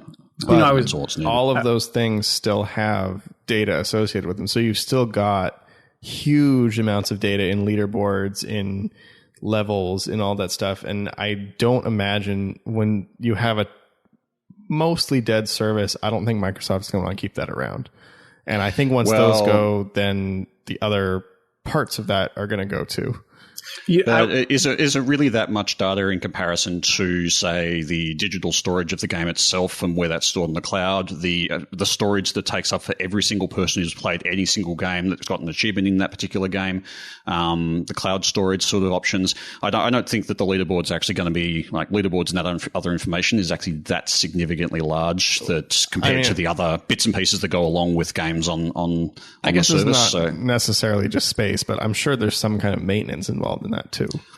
Well, I don't know if you've looked at a lot of the leaderboards. They don't get a lot of maintenance. No, but okay. But what if something breaks? Well, yeah, but if they break and they don't get maintained, that's one thing. Just but look at an old Call of Duty leaderboard; they're all broken. Well, that was all the leaderboards are broken. That was going to be my question too, right? Like, yeah, sorry, Proulx. I was just that. I agree. I think these are not in danger. There's no imminent danger of these things shutting down. Like literally within years and years, I think we're totally fine. But it does beg the question: when will it? Eventually, it will shut down. There's no doubt about that. And how long would you say that these people have? I think the heart of the question is: how long do I have to finish my Xbox 360 games?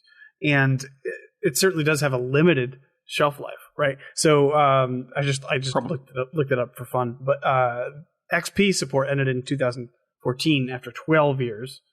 And I'm just curious if it'll have like maybe a similar shelf life, or I don't know. Yes, I do think for the next 3-4 years you're probably safe. But do we have any just guesses of when that support will end? Because it'll happen. Yeah, I think by 2023. When the sun envelops the Earth, we're pretty much done. Oh, then. right. Oh, yes. Taking the long view. Taking the long view.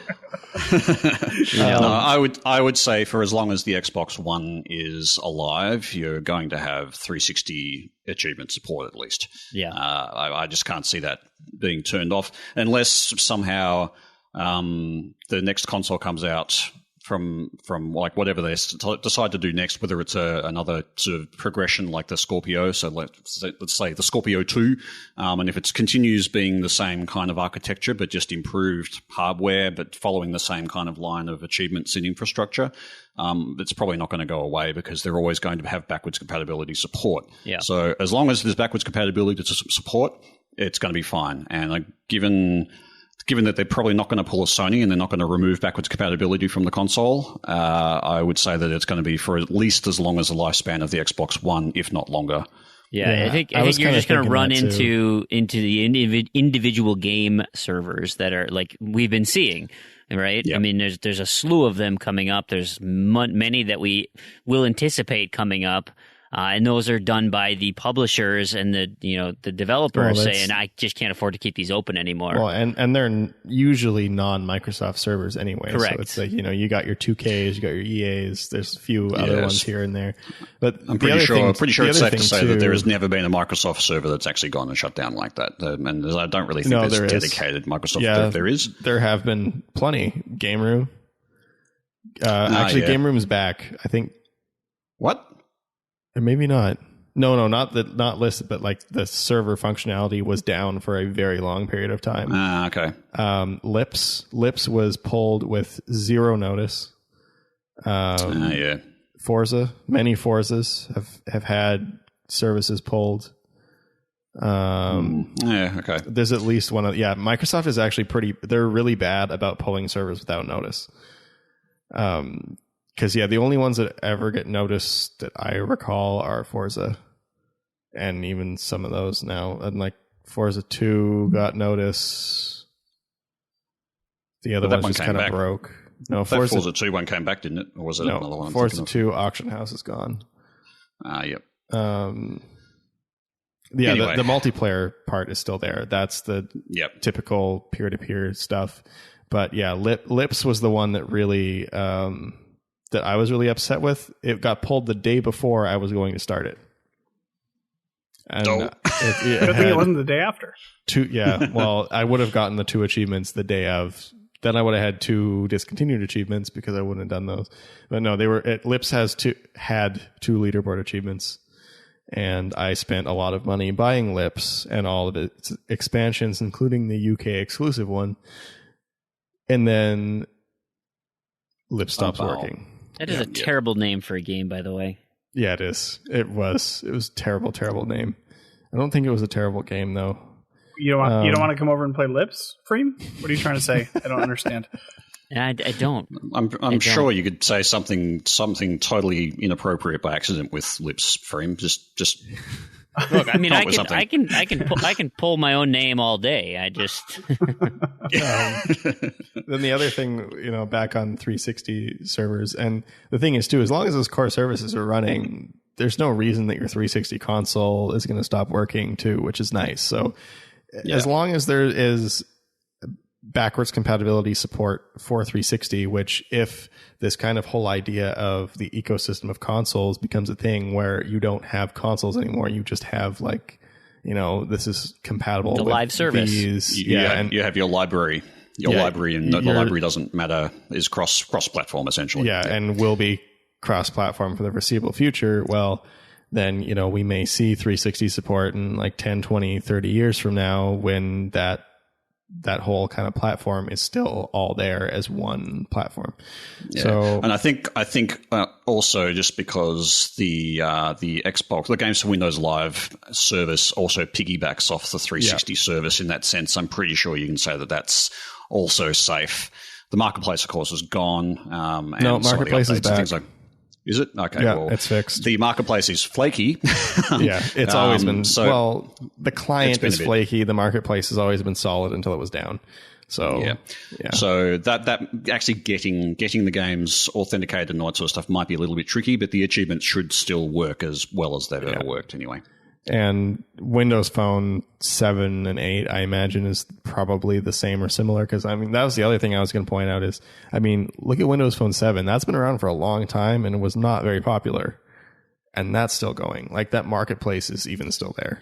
So I think it's just all based off the same essential architecture, which the 360 is based off. So as long as that's running, I think those achievements at least will still be able to work in some capacity. Now, personally, too, I would get my multiplayer stuff done, in the next 10 years, 10 years. Give it the next decade. You probably want to wrap it up within the next decade, I'd say. Guys, let's do this. Yeah. That I'm a little pessimistic get your sessions.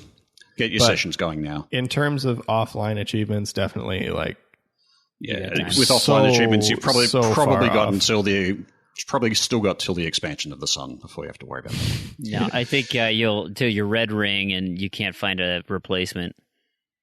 Yeah. But even with the games with gold the backwards compatibility titles that were just mentioned, the new ones like Rage, Killer is Dead, and what's the other one? Nebula, some weird shoot 'em up from just weird, 2008 or something. I know, it's so bizarre. I don't know where these things are coming from. How do they pick the priority of these? That's what I want to know. I don't know. It's just the releases are just nonsense all the time. Well, maybe what they have a pool of high value targets, so they're the ones that they go for, and then they just have a random.org from the rest of the list. So we've got to get one extra to fill this month. Random.org from the entire list of the backlog. Yeah, what's this random game that only 300 people have ever played? Well, there's that one XBLA game that released at $40 or something that 10 people on TA have or something. That one. So bizarre. We'll do that one this week. Yep. So speaking of those backwards compatible titles, this actually fits into the next question from Philip Wendell on my friend feed. He says, "Hey, can you guys clarify the ability to play foreign games on an NTSC Xbox One? Are you able to just switch stores and download a Japanese game, for example?" And the reason I thought of this is so with Killer is Dead being now backwards compatible, I was like, you know what? I should go see if Tarragon actually owns that game. Oh, yeah, it's an obscure Japanese game? Yeah, you bet he owns that. So, of course, it's on my account. Killer is Dead was released in all regions. Right. Yeah. But I'm saying, that's Suda, right? And he's known for obscure... it's a very Japanese-styled game. Yeah, it is, but it was a mainstream release though. That's that's a bit of a tricky one. Getting access to Japanese titles that are 360 bound is a bit trickier. Very tricky. If they are He Japanese says Xbox titles, if they're exclusive to Xbox One, then yes, that's most likely as simple as changing your marketplace. There's a couple things on Xbox One, so you have to change your marketplace to buy it. You have to change your marketplace to be able to see it in the first place, and then you also have to have a method of payment within the country that you're in. So you need to have some kind of Japanese currency way of paying. So whether that's by getting a Japanese currency card, like a code or something like that from somewhere, is one way to do it, or if you, in my case, I tend to set up separate accounts, and I've actually got a dedicated Japanese locale account which I use for that sort of stuff. Which you can put certain payment. I don't think Japanese ones you can, but there are certain locales you can put your own, like just a PayPal account on, and use that sort of thing. But for Japanese titles in particular, I tend to just go for currency codes. The other thing too on the One is if you have that Japanese content, so say Unmechanical, just one that comes to mind that a lot of people wanted to get, is you're probably going to have your region set to Japan to even see it in your purchase history. Yeah. So like in your ready to download, once it's on your console, it's fine. But if you buy it and then switch back to the US, you're not going to be able to see it. You're only going to see the international release.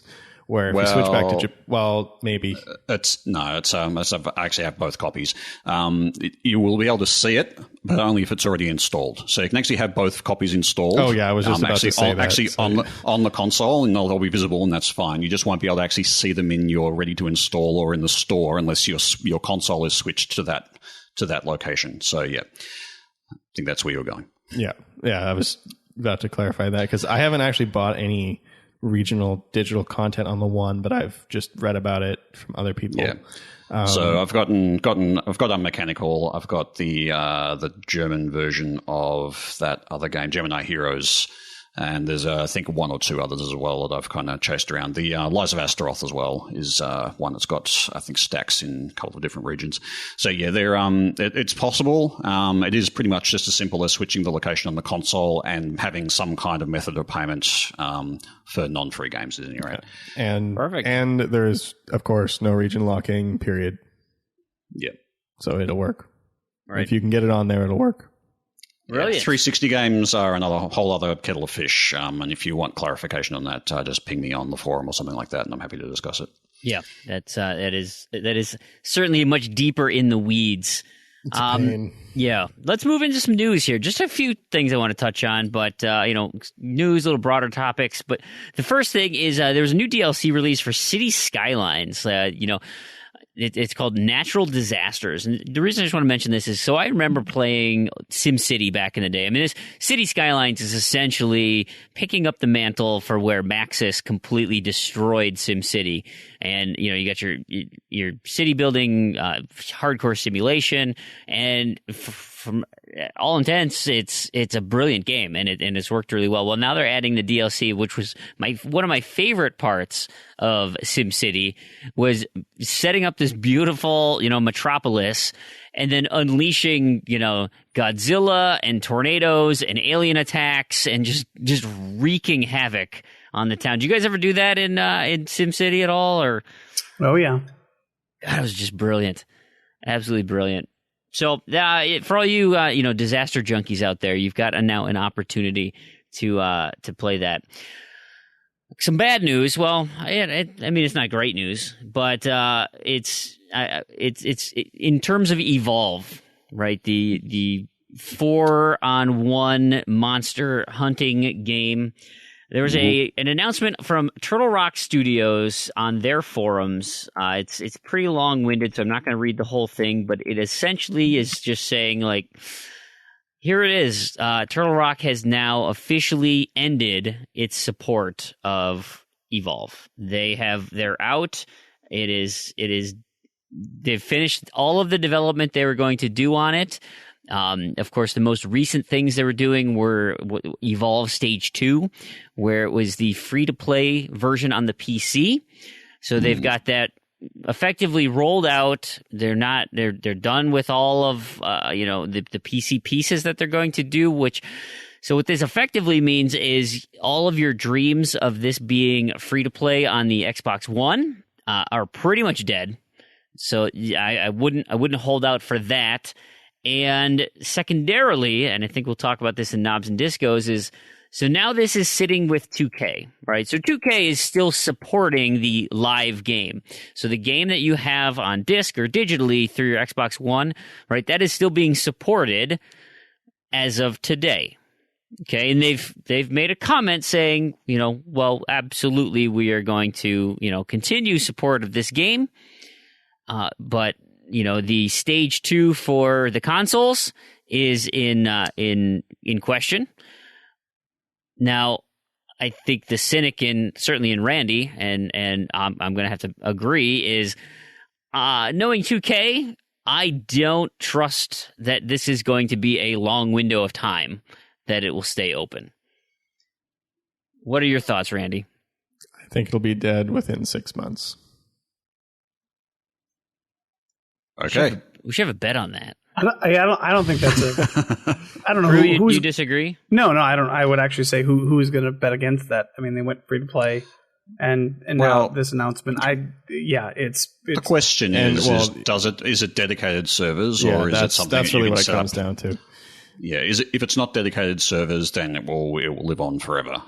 If it is dedicated servers, then yes, it's probably going to be dead within 6 months to a year. I'm just thinking with the nature of that game, I kind of don't really see, and especially with 2K having a lot of their big multiplayer games on dedicated servers, I kind of don't really see how it couldn't be dedicated. It just it seems like one of those games to me that runs on its own servers. Yeah. No, let me I guess read. they've already got.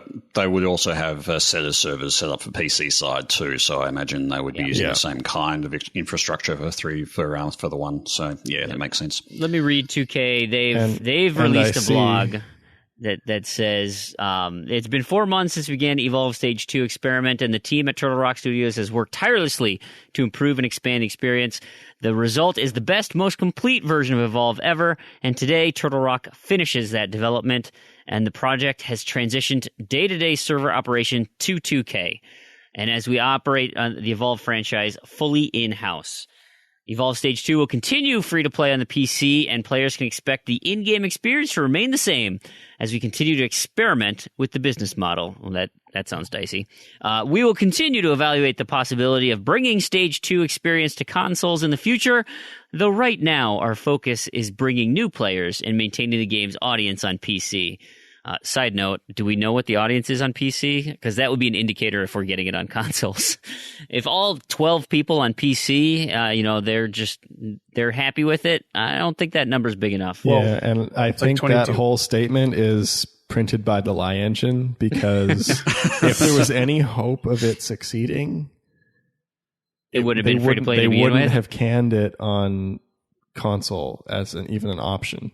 So clearly it's not working, and it's going to be dead unless some miracle happens and they get this humongous influx of new players, which is obviously not going to happen. Yeah. And now that we've talked about it on the podcast, clearly that's going to happen. It's dead. Yeah. They have 6 questions on their frequently asked questions. Are Evolve Stage 2 servers staying online? Yes. They will remain online and running the latest version of the game. Will there be any more updates to Evolve Stage 2? No future updates are currently planned, as development on Stage 2 is complete. What happens to my stuff? You keep your stuff. Is Stage 2 coming to console? Sorry, that was paraphrasing. Sorry, if you didn't know, that was not written in the... It was not pertinent to us. Is Stage 2 coming to console? 2K will continue to evaluate the possibility of bringing Evolve Stage 2 to console, but maintaining and growing the game's audience on PC is the primary focus. Lie Engine. So no. Yeah. Yep. Garbage. Yep. Statement. Nope. Finally, Absolute lie. Are the console garbage. servers staying open? Yes. Everything regarding the console version of Evolve remains the same. Until December. Until it doesn't. Until it no longer is profitable. So, which is today. So anyway, the reason we bring it up, right? It's sad. This game got so hyped. I think actually this game, if you want to talk about overhyped games and not being able to deliver, this game is up there with the No Man's Sky phenomenon that we just experienced. So bad.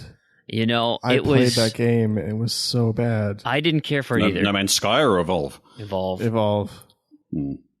It was so, like, my thing was it was just so brutally unbalanced. Because what happened was you play as the monster. If you have a team of 4 people that are cooperating, you lose in 2 minutes. Yeah. You cannot win. It's impossible. I mean, at least unless there's some miracle you can pull with the monster. But they knew where I was immediately. Well, I think what killed me, it's like, within the first, 3 minutes of the match, the hunters are so in an advantageous position. It's like, so you either lose in 3 minutes, or once you get to your evolution at the end, then you're pretty much just going to wreck house. And it was like, there was like that, maybe it was exciting at that tipping point where it's like, oh, it could go either way. It could go either. But if you know what you're doing. It was so, when you played against a good team, it was so unbalanced that it never even got close to that tipping point. It was like, oh, they spawn killed me. Game over. Oh, they spawn killed me. Game over. I didn't care for it myself either. I killed one deer, then they killed me. Game over. Yeah. So anyway, we mentioned it as a public service. If you've got that sitting on your tag, if you are looking at purchasing, I mean, it's dirt cheap everywhere, right? You can get $5 new copies at like Best Buy right now. I mean, it's just like obscene. One of those the other day. Yeah. If you need an E for the Gamer Tag Challenge, that's one to go for, perhaps. Just avoid it. So keep your eyes out for that. How about a February of Evolve month? But there you go, right? Just to get everyone really upset about it. We'll have a February games that are going to be discontinued month. The February death knell. It makes it that long. Yeah. The last piece of news I want to talk about and then just kind of get your thoughts on this is, so Titanfall 2 came out this week. It is, some people are playing it early through EA Access, and the general public got their hands on it now, and it's getting remarkably good reviews. I mean, Metacritic right now, 23 reviews. It's up to 89 on Metacritic, and people are saying that the campaign is fantastic. It is very well done. Of course, it's the creators of the Modern Warfare, Call of Duty 4 Modern Warfare campaign, ex-Infinity Ward group, and I mean, people love that I love that campaign. That's a great campaign. I'm looking forward to the Titanfall campaign. Secondarily, actually, the achievements I hear are all very single-player focused. I think there's only 3 multiplayer right now. The third piece of news that Titanfall has got is they're having their season pass is non-existent. They're releasing, like they did in the after they released all the DLC in the first game and said, you know what, everything's gonna be free. Maps are all free. We're not gonna split up the crowd. All the title update that added so much, that's all free. They're moving forward with that from the beginning, which is great, awesome for consumers. But and according to a GameSpot article, which I think is incredibly well written, we'll link it in the show notes here, is the sales projections on this game are abysmal. And they're saying that actually they've actually cut back on their initial projections. Despite all this positive hype and buzz, they're actually cutting back from, they thought maybe 9 million copies. It was like, sales, 9 million in sales is actually going to come down to like 5 to 6 million in sales. So even though the game is being released on every platform, it actually will make less money than when it was an Xbox exclusive, if these projections hold true. Now, I mean, we'll see where it plays out, but the reasons they're really promoting is you got Battlefield 1 just came out a week ago.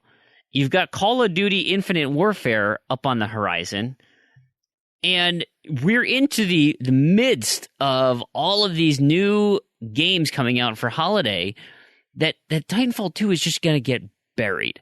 Despite it being so much fun and people love it, it's going to get buried, and that EA is shooting itself in the foot by releasing it. I mean, Battlefield 1 is an EA property. There's some suggestions that they're saying, well, Battlefield 1 plus Titanfall, can that make a big dent into Call of Duty? It's looking like it's going to be a complete backfire. Not only is it not going to make a dent, but it's actually going to hurt the Titanfall franchise.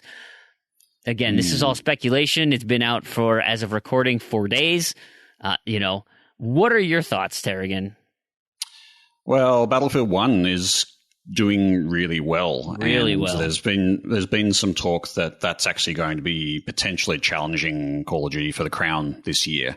I'm on the fence. I don't really know how that market's going to play out. Call of Duty Infinite Warfare is not getting a good deal of great press and reviews, but we've seen that before, though, with the group saying this is a piece of garbage, and then everybody's playing it. Yeah, that's true. Well, that's I think I predicted on the podcast that this was going to be the best-selling Call of Duty ever because what was it? Whatever so the many last people one, complaining about it. The last one was like, oh, I'm not buying it. I'm boycotting Call of Duty, and then the whole group on Steam, I'm boycotting this, and then half the group is playing it on release day. But on the other hand, they didn't have as strong a contender as Battlefield 1 already out. So I guess the fact that Battlefield 1 is so good might be the tipping point to kind of balance between those two, but I don't think Titanfall 2 was ever going to be challenging Battlefield or Call of Duty for the top spot. It is kind of sad that its sales are going to suffer because of that, but it also might be something that people pick up, particularly if the single player campaign is so strong. Right. It may be something that it may have longer legs than some of the other games of that caliber. So I don't know. The other thing too, though, is Battlefield 1 is really good, but is it good enough for you to go to GameStop and cancel your Call of Duty pre-order and then buy Battlefield 1? Because, I mean, that's the whole pre-order thing, is you're already locked in. Do you have a Call of Duty pre-order? The thing is, you could just go and cancel your pre-order and go, I want to get Battlefield 1 because all my friends are playing it and they say it's awesome. And I played it over at my friend's place and it was awesome. So I'm getting that. And but I just don't think people are going to cancel a pre-order almost ever. That's kind of the whole thing that everyone wants you to keep pre-ordering is because nobody ever cancels them. But I think what's more likely to happen is you just go and buy Battlefield 1 also.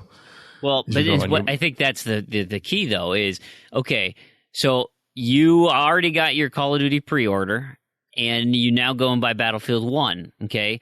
In December, what are you playing? Right? You've got both. You have to make a choice now, and so you see the active population. Okay, then in 2017, when Call of Duty Zombie Fest comes out and Battlefield 1.5, which franchise are you going to gravitate toward first? Are you going to say, well, I actually had a lot more fun in Battlefield 1. I'm going to put my pre-order onto the EA title this year. I mean, they're playing the long game now. I don't know. I kind of think people are just going to keep buying both. Because if you're kind of in that play, maybe you buy a few games a year, just the big ones that all your friends play, you're probably getting both of them every year. Well, gosh, la-di-da, Mr. Rich Man. I don't know. Well, I don't think so. I think there's actually a bit of a split there. There are people who play Battlefield and love it and don't like Call of Duty and vice versa. So I kind of wonder if the Battlefield 1, given its rating so well and people are raving about it, it might be the one that gets a lot of people to switch, and those will be the people who don't pre-order instantly the new Call of Duty, but they'll buy it on release day because, they're not silly and they don't pre-order. I mean, not every sale of these games are pre-orders, don't forget. I mean, people just go and buy them. So that's you're going to have a switching market of people who will go over to one or the other. But where does Titanfall 2 fit into that? I guess it's it's unfortunate because the initial game, when it came out in March, I know it was supposed to come out with console launch. I think that was the initial plan. I mean, that was scrapped very early in development, that it wasn't going to make the Xbox One launch window per se. You want to call March the window, fine. It comes out in March in a huge dry spot for Xbox One titles. I mean, nobody had any games really worth playing. They were all remasters at that point. And so Titanfall 1 comes out and just blows people away for 6 weeks. It was so immensely popular for 6 weeks. And then, other people, they found other things to do, and it kind of tailed off. But it's such a great quality title. Now, the excitement for Titanfall 2, and I think they've done a great job with their marketing and some of the videos that they've been showing, is to really get people anticipated for this. just trying to think, man, how much more successful could it have been in a late January, early February, right before, again, but then you're running up into Mass Effect Andromeda is, the other big EA title that's going to be a problem. So again, there's just no good spot for it to fit. I just think putting it up against two juggernaut shooters is a terrible idea. I don't know why more companies don't take advantage of the huge dry spots like in the summer and stuff like that. It's like you have these windows where there's absolutely nothing released for months. And then you come along and you're like, hey, we got this cool game. Yeah, I think the reason for that is because a lot of gamers don't have independent incomes and they rely on gifts, which is basically Christmas and birthdays. So that's where a lot of the sales come from. You get most of your sales around the Christmas period because that's just people buying it for other people. So yeah, how much of that comes from that just being the time when stuff is released, though? I mean, I'm sure that supplements it. Don't get me wrong. I'm sure that's a huge supplement. But, I mean, look at how many sales are on release day versus a month down the line when Christmas rolls around. I'm sure they still get most of their sales on release day. Yeah, but I mean, for a long, long time, there was... It depends. Like January, the whole January, February period counted as one of those, desert release times for forever, like in video game terms. But now it's also we're not just releases. It's also it's a dead period for sales. Yeah, retail sales are horrible in January. Yeah, so I mean, they don't release during periods where it's traditionally going to be dead sales, because if you release in a dead sale period, it's not It's not because they're not releasing there. I think it's because those areas are, people are worn out from spending all of their money over Christmas and they're going on holiday or doing whatever. They're not around to spend money on new releases, so that's why they stop releasing around those times, because they don't want a dead sale. Anyway, and I also think that the American market, or the North American market, or Northern Hemisphere market, I guess is probably a better idea, is in the summer, people don't really want to stay inside and play video games. So even... Speak for yourself. But, yeah. Right. I mean, I don't know what those other losers who want fresh air and exercise, but, I think they exist. And kids are home from school, or they don't have school, right? It's the summer. So they don't get to plop in front of the TV for, because responsible parents make people go outside and be active. I know, right? Well, ridiculous. I don't know. For me and a lot of my friends, that was our prime. Like in high school, that was our prime gaming time, because everybody had, we could hang out all week. We'd get, whatever, get Guitar Hero, get whatever, or get RuneScape, and but get the thing is, hang out all week and play games. Yeah, but the thing is, Randy, that's the time when you'd play all of those games that you were given by your parents over Christmas. No, that's when I saved my money that I got at Christmas, and I'd buy a game. But no Which had games already been came released out before Christmas. But no games came out in the summer, so we had to resort to. We usually played RuneScape anyway, but right, yeah. If there were other games, or Call of Duty. I mean, that was the time I played Call of Duty. I played Battlefield, and I would get both of them. I would typically get both of them, and anything else that came out that looked like it was multiplayer centric, because that's what my friends played back when all my friends had Xboxes. So let's bring it back to Titanfall 2. Are you guys interested in picking up Titanfall 2? Nope. Well, I'm not for the same. I'd say Randy's just not interested because he hates games. For me, I am interested in it, but I am also I've got over 1,500 games or something, and at least 600 or 700 of those are not played, so I shouldn't be buying new games. Thing at the moment. So buying another big AAA title that I'm not instantly in love with just because of what it is probably off my radar for quite some time. But I would probably pick it up on sale. Proulx? We've been playing the Titanfall Thursdays, and I've been having a wonderful time. The only reason I picked up Titanfall originally was because there wasn't much else going on the Xbox One. And that's not to say anything against the title itself. It's not to say that it's not a good quality. It's a different market now. And I'm sure I'll get it eventually. I'm sure I'll play it eventually. But I have 1,000, just like Tarragon just mentioned, there's 1,000 other games that I could play. And and that actually, to me, rings true for both Call of Duty and Battlefield. I'm not going to play any of those games.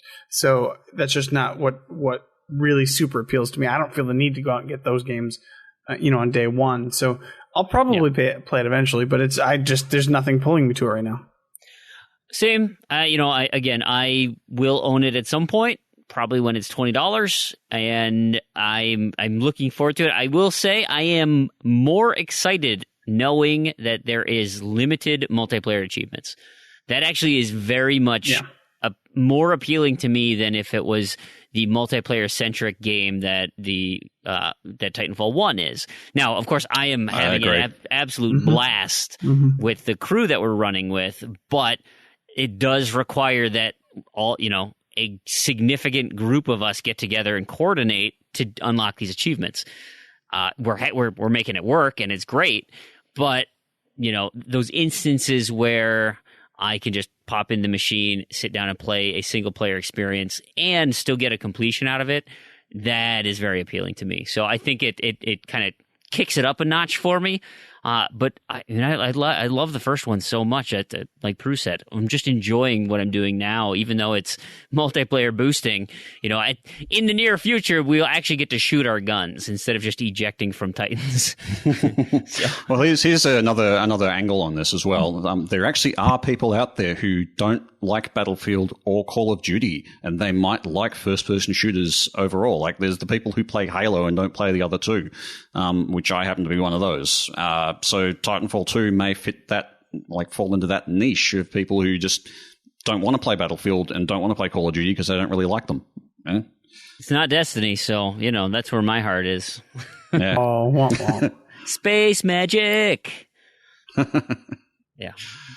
Awesome. Well, good luck to Titanfall 2. Good luck to EA. I'm very curious, and we'll find out in the coming weeks what is going to end up happening with Call of Duty. I'm so curious because of all the negative publicity, yet it's Call of Duty. I have no idea where that's going to fall. And the best-selling Call of Duty ever. A little part of me just has that feeling of I'd so like it to fail. I don't know. It fail's the wrong word, right? But I don't want it to fail per se, but I want Battlefield 1 to match it or beat it. I really want EA to do better than the Call of Duty franchise this year. That's just I don't know if they will. I hope they do, but I think that would just be interesting from my standpoint to have two, strong competing companies, right? Because I did feel that, Call of Duty just kind of got comfortable in just releasing the same garbage year in and year out, and that you need someone to kind of spurn that those creative juices and how do we separate ourselves to be the best again, instead of just people are going to buy it. We'll make some new maps, right? It's $120 for a new Call of Duty map set. Here you go. We'll do some new zombies that are uninspired and 80s throwback. It's a tired formula, but people buy it. So I'm very curious how the next month is going to turn out. Then we'll just recycle the old maps instead of making new ones. We'll make them look a little prettier. Here's the original one. You know what, Randy? Why don't you we're already riding negative on Call of Duty. Why don't you just take us into the doldrums with Knobs and Discos? It's a rainy week. The home for unobtainable and discontinued achievements. What do we got here? So, rainy week. Quantum Break Media Baron is discontinued. Nobody's unlocked it since the 8th of October. It's getting stuck at 100%. I don't think we know why. No, there was a patch that was released around the 8th for the game, and since then the achievement has just not been unlocking. Even though it's getting to 100% in the tracker, it's just one of those weird ones, so it's not going any further. So, wait and see. It'll be fixed, but, it's a bit of a weird one. Gross. So next, Rock Band Rivals. All I do is pin is probably unobtainable. That is for getting a solo badge. There are now, this past week, the only way you could get it was placing top 3 on a leaderboard. And, well, I did not do that, but there were a couple of reports from people that did and got a badge, and it did not unlock. Now, Harmonix has added a new badge that I do have, still no winners. So probably unobtainable. Hopefully it gets fixed, because that would make me really hate Rock Band even more if it ruined my 100% Rock Band series completion and my 100% completion on Xbox One. So, yeah, good times. Right. Batman Arkham Origins closing December 4th, probably going to affect all the online achievements. Odd that game has dedicated servers, but whatever. Maybe it's another Ghostbusters where it was a bad press release. Who knows? Finish it before then. And then, of course, and the multiplayer in that is, it's not terrible. It's an interesting concept. I would have actually liked to have seen that play out properly, but I never actually ended up playing a real game of that, so I can't really say how I would have played. I'm probably going to start it just because it's easy. I've got a couple of friends that want to do it, so. Yeah, so there'll be a lot of sessions popping up, I'm sure, on True Achievements for that. Yeah, I don't like sessions, though. Yeah, you don't like anything. No. He's got a point, for sure. And then, of course, we discussed thoroughly Evolve. Probably dead within 6 months, maybe less. Speaking of dead, I'm gonna do my my zombie news corner here, because I want your input on these, right? So we'll push some Shovelware Cemetery off to the segment next, but I gotta do this. So I got two items here. We got a press release for a new game. Okay, this is called Wailing Heights. It's coming to the Xbox One. I'm gonna read the press release here because it sounds ridiculous. We're excited, and this is Outsider Games announcing this. We're excited to announce that Wailing Heights, our body-hopping musical adventure game, is coming to Xbox One. Let's just stop there. What the hell is a body-hopping musical adventure? Okay. You've never had one of those? Let me continue. It sounds like a cinematic racing adventure. You ready? It gets even better. Here's more of the flavor text.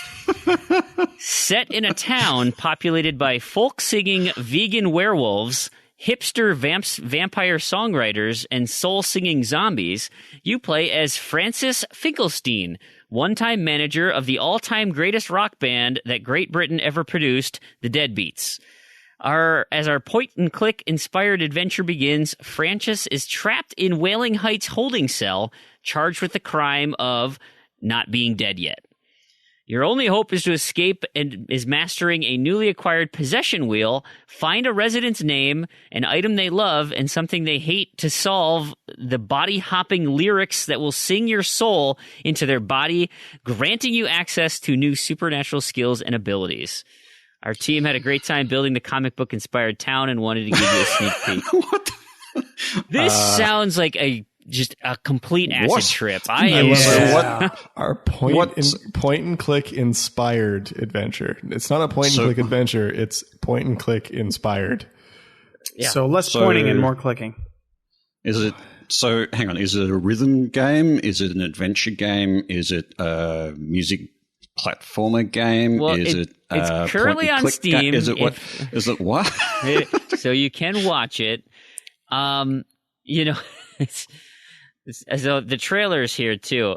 You got to put this music into the beginning. I mean, it's like there are parts that are indeed singing. Like, I mean, I don't know if you connect it all or anything, but like it's got a lyrical bar underneath that you have to follow in some spots. But then the rest of it, it's like, so maybe instead of like the QuickTime events in a Telltale game, like you do a music rhythm event and then you do the point and click in between. Maybe, I don't know. It looks insane, absolutely insane. Anyway, now if this wasn't like all if this didn't have a lot of work put into it, clearly, because it looks like it does, it looks good, I would just say it's trying too hard, but I think it's trying just enough. It's trying more hard than not hard too hard, or I don't understand how that works, but you guys, yeah. It looks like something. Take a look at the trailer. It's not failing hard enough. Yeah. We'll put the trailer in the show notes. You can take a look at that. It is just ridiculous. Now, the one I really want to touch on is a little bit more of a serious topic. Is so my birthday buddy. I don't know if you guys knew this, but George A. Romero. He and I share a birthday. Get out. February 4th. I know. Anyway, there's an article here on IGN, and he says that he can no longer make zombie movies of any substance anymore. And he blames it on The Walking Dead and like World War Z. Ultimately he had plans to continue his Of the Dead series. One of his quotes, he says, the budgets are getting so big. He's like, the money that went into it was for the cast, really. He's like, Dennis Hopper's cigar budget cost more than the entire production of The Night of the Living Dead in the Survival of the Dead piece. But he goes on to further that and say, well, like every movie he made had some sort of socio-political context, right? So Night of the Living Dead was a lot of the kind of inherent racism that was found in the South. And, you're surrounded by zombies, but like, people don't trust each other internally. The Dawn of the Dead talks about the rampant consumerism and, the mall being the safe haven and people just want to go there and spend money. Just all these, I mean, that's his style, right? That's what he wants to do. And he's claiming that, you have zombie action, but really that's kind of the undertone of this. And he says it doesn't work anymore because you've now got these shows like The Walking Dead where it has to be a show where just zombies are wreaking havoc. That's what people want. And George Romero says that's not what I'm about. Has he actually watched The Walking Dead? Yeah, that's exactly what I'm thinking. I'm like, it's completely baseless to put The Walking Dead in that because to me, The Walking Dead it's about the people. The people are what and how the drama is the people and how they interact with each other or don't. It's not got nothing like the zombies are just backdrop. I've literally never. I mean, I think I watched the first half of the first episode of The Walking Dead, and so I don't actually have like a horse in this race. But I will say, my get off my lawn detector of nonsense is very high, and this just feels like somebody saying.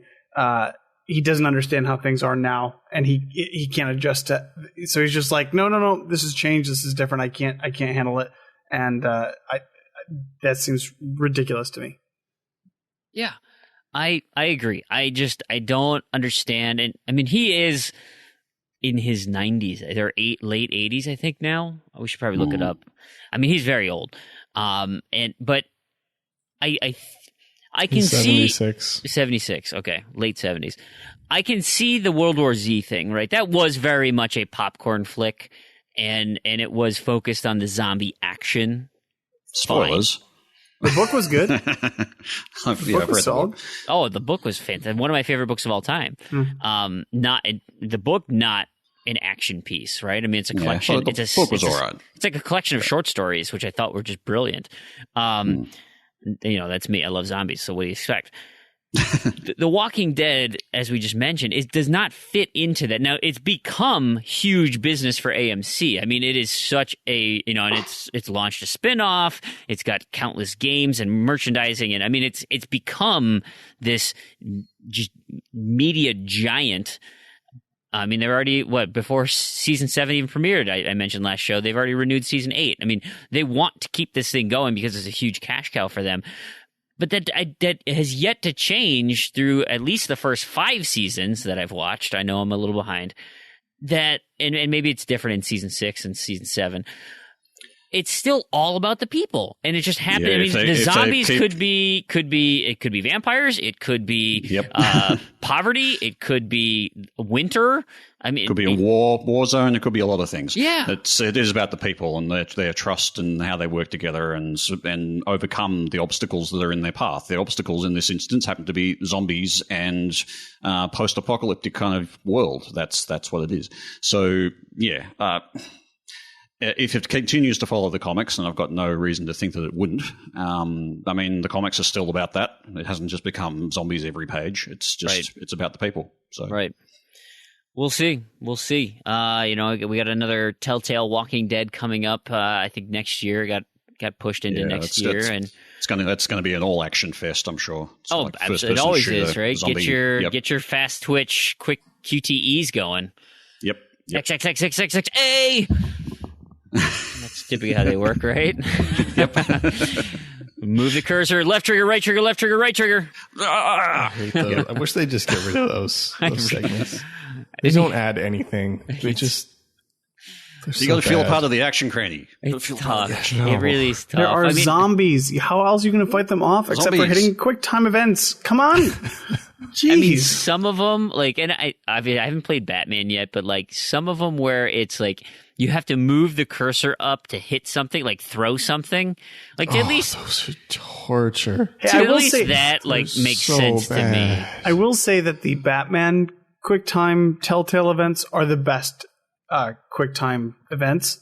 I hear so they overdid far, it. only because you're doing Batman things, right? So you're jumping into a room of bad guys and beating 6 of them up at one time. Yeah, it's you're doing cooler things than normal, so you feel slightly cooler. I haven't actually played the game. Is there actually a quick time event for getting the bat suit on and getting into the Batmobile? No, there's not. Tap X and B to pull up your pant leg. Right. You do have to press right trigger and B, I think, to turn on the bat voice modulator, so you can sound like Christian Bale. So Hang on, he used a modulator. I mean, I could see, a one-off, and I've actually heard this in the game is I think it's a grappling hook or whatever, but you have to line it up and do a quick time event to stop a character from running away. And I think I heard this on the patch, and Gus was saying he wasn't paying attention and looked up and realized there was an event going on. He's like, oh crap, okay, yep, and he did it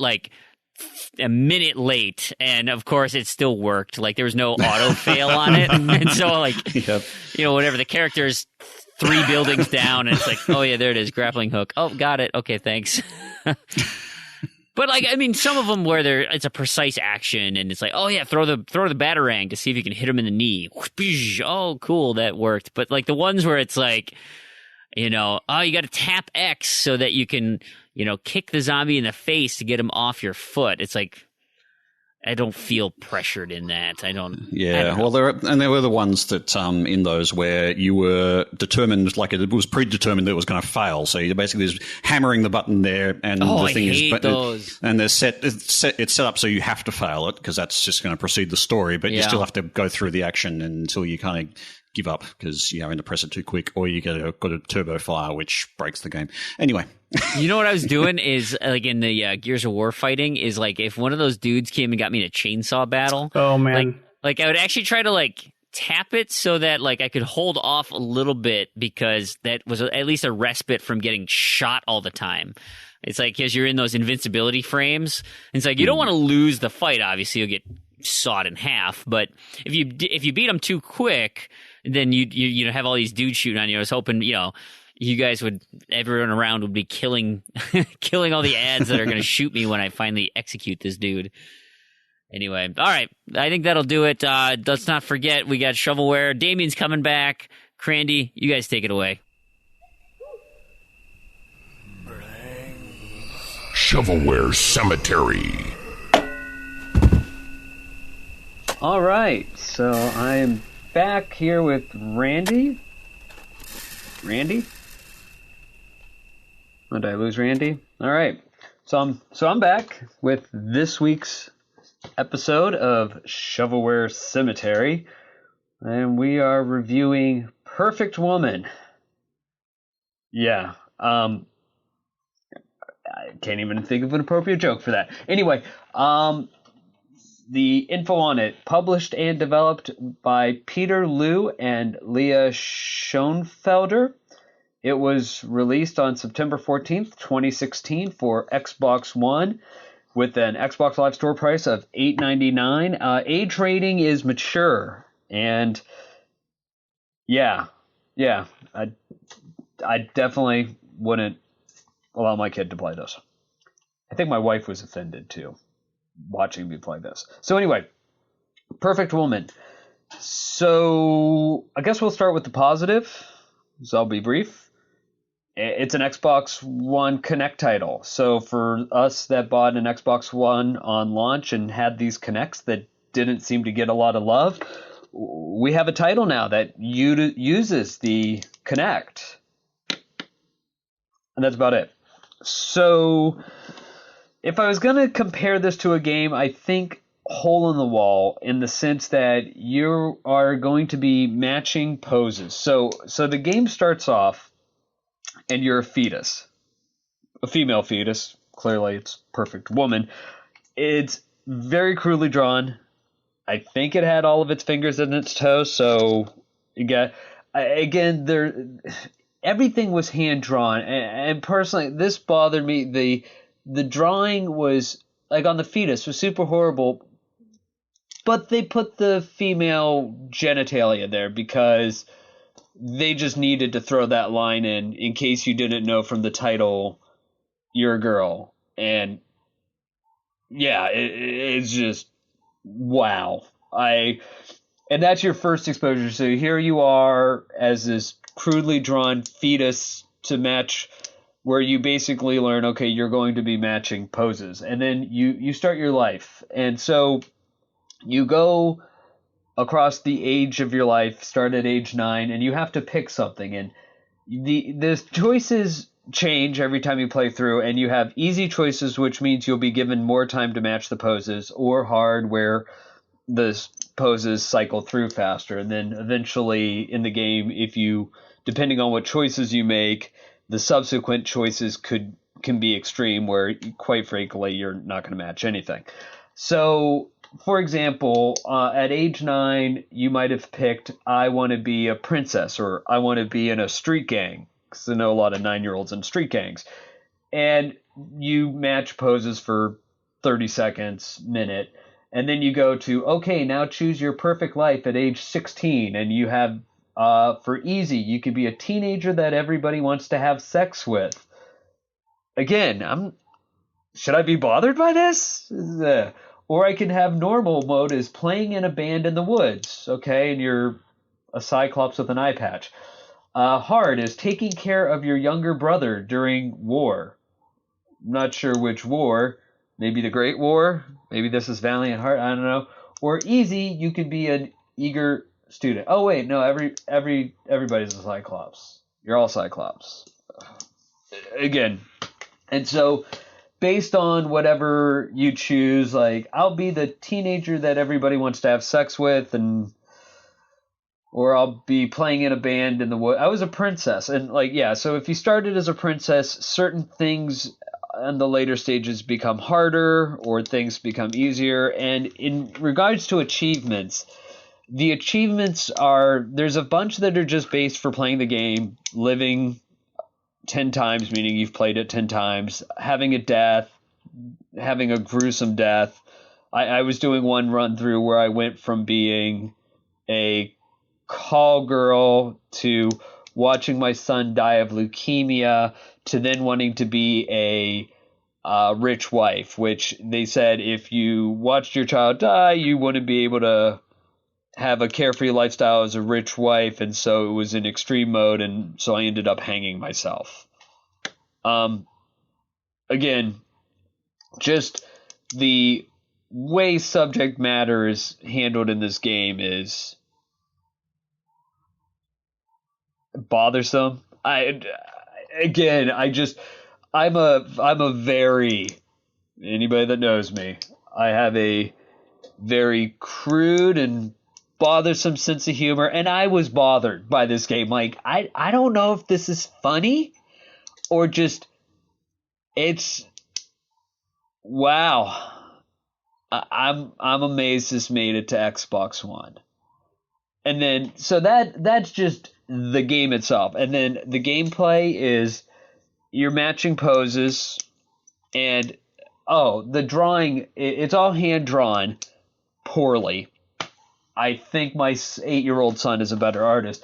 And so you have to match the poses, and when your Xbox Live, I guess the image of you is directly over top of what you're trying to match, you can't see because it's not transparent. There's no transparency in the overlay. And since it's literally almost blobbish looking people, you can't tell if you're matching the poses well or not. So in an extreme mode, you're just pretty much going to die. And so, yeah, this game was just frustrating, horrific. I don't even know if I think Soda Drinker Pro, quite frankly, they put more time into the game, and that thing was So, I don't have anything else positive to say. This at $8.99, this is just save your money. I mean, I don't even. This game is so. By the way, this is buried. This is just, this should never have seen the light of day. Even as a free title, Ben-Hur was a better use of your time. This is just, I know people will buy this just because of how bad it is, and I can't with good conscience say this is even worth spending just to play that bad. Just watch a YouTube video. That's all you need to do to understand how bad this. Knowing this is buried in the cemetery just spooks me. And it just so happens to be Halloween. So God, I hope this thing never comes back from the dead. That's it for this week. Thanks for joining on again. That was Perfect Woman and just buried.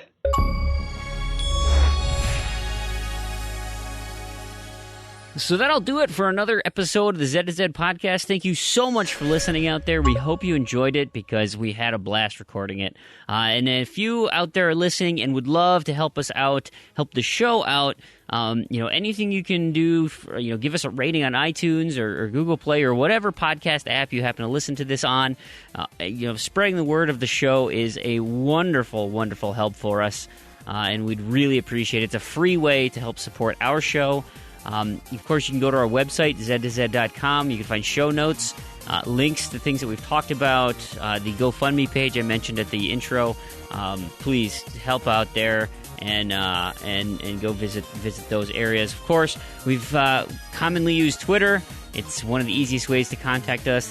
Our handle at Z2Z, We've got our email address, contact@z2z.com.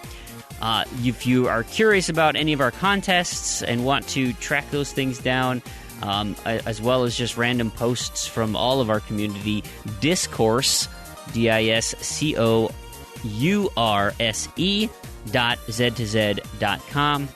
And if you want to chat with us, we have a Discord chat up and running that is immensely popular, and it's a lot of fun.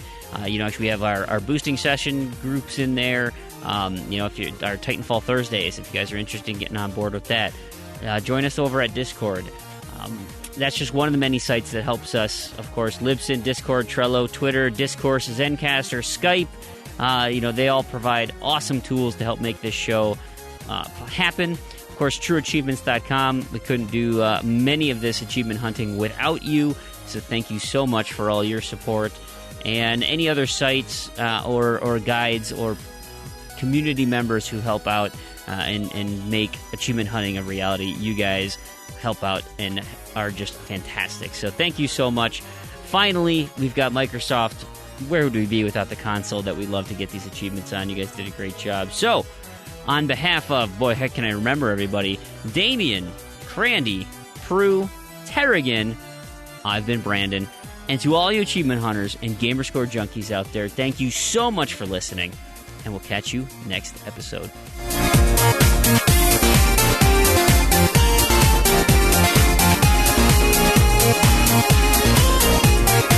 Anyone who actually listened to last episode, you bastards. What? Oh, I listened to the part where Proulx was in it. Oh, okay. Just skip ahead to the art section. Only because Joe mentioned it. Yeah, I was like, oh, Proulx in there? Okay. You guys are terrible. How do you even know if you're any good? I just do. Because L comments about how much it bothers him, and that means I know, yeah. That means we're doing it right. If he sat there and actually said, you did really well, then I sit there and go, being sarcastic. Maybe I should listen to that and see how I did. Let's not have that happen again. I'll do that very quickly. Rock Band's bad. That's my recap. Oh, come on. Oh, come on. Come on. I don't want to yell at you on the podcast, but I will if I have to. It's bad. It's my podcast, and I'll yell if I want to. Party neighborhood. You don't want to give away where you are. No. In case, you could also edit it out. In case L is listening. Yeah, we don't want that. Sizable R. Man, we should. I want to write a list of Big L alternate names, so we never call them. Minor umlaut. We can just edit them in, like just have them pre-recorded, and then every time someone says Big L, we just splice in one of those pre-recorded. That would be really funny. Yeah, in totally different sound quality and context. Oh yeah, absolutely. Different person saying it just doesn't fit. Yeah. Oh, so I was playing a game with Big L, right? Or whatever you know. Enlarged ampersand. Yeah. That would be awesome.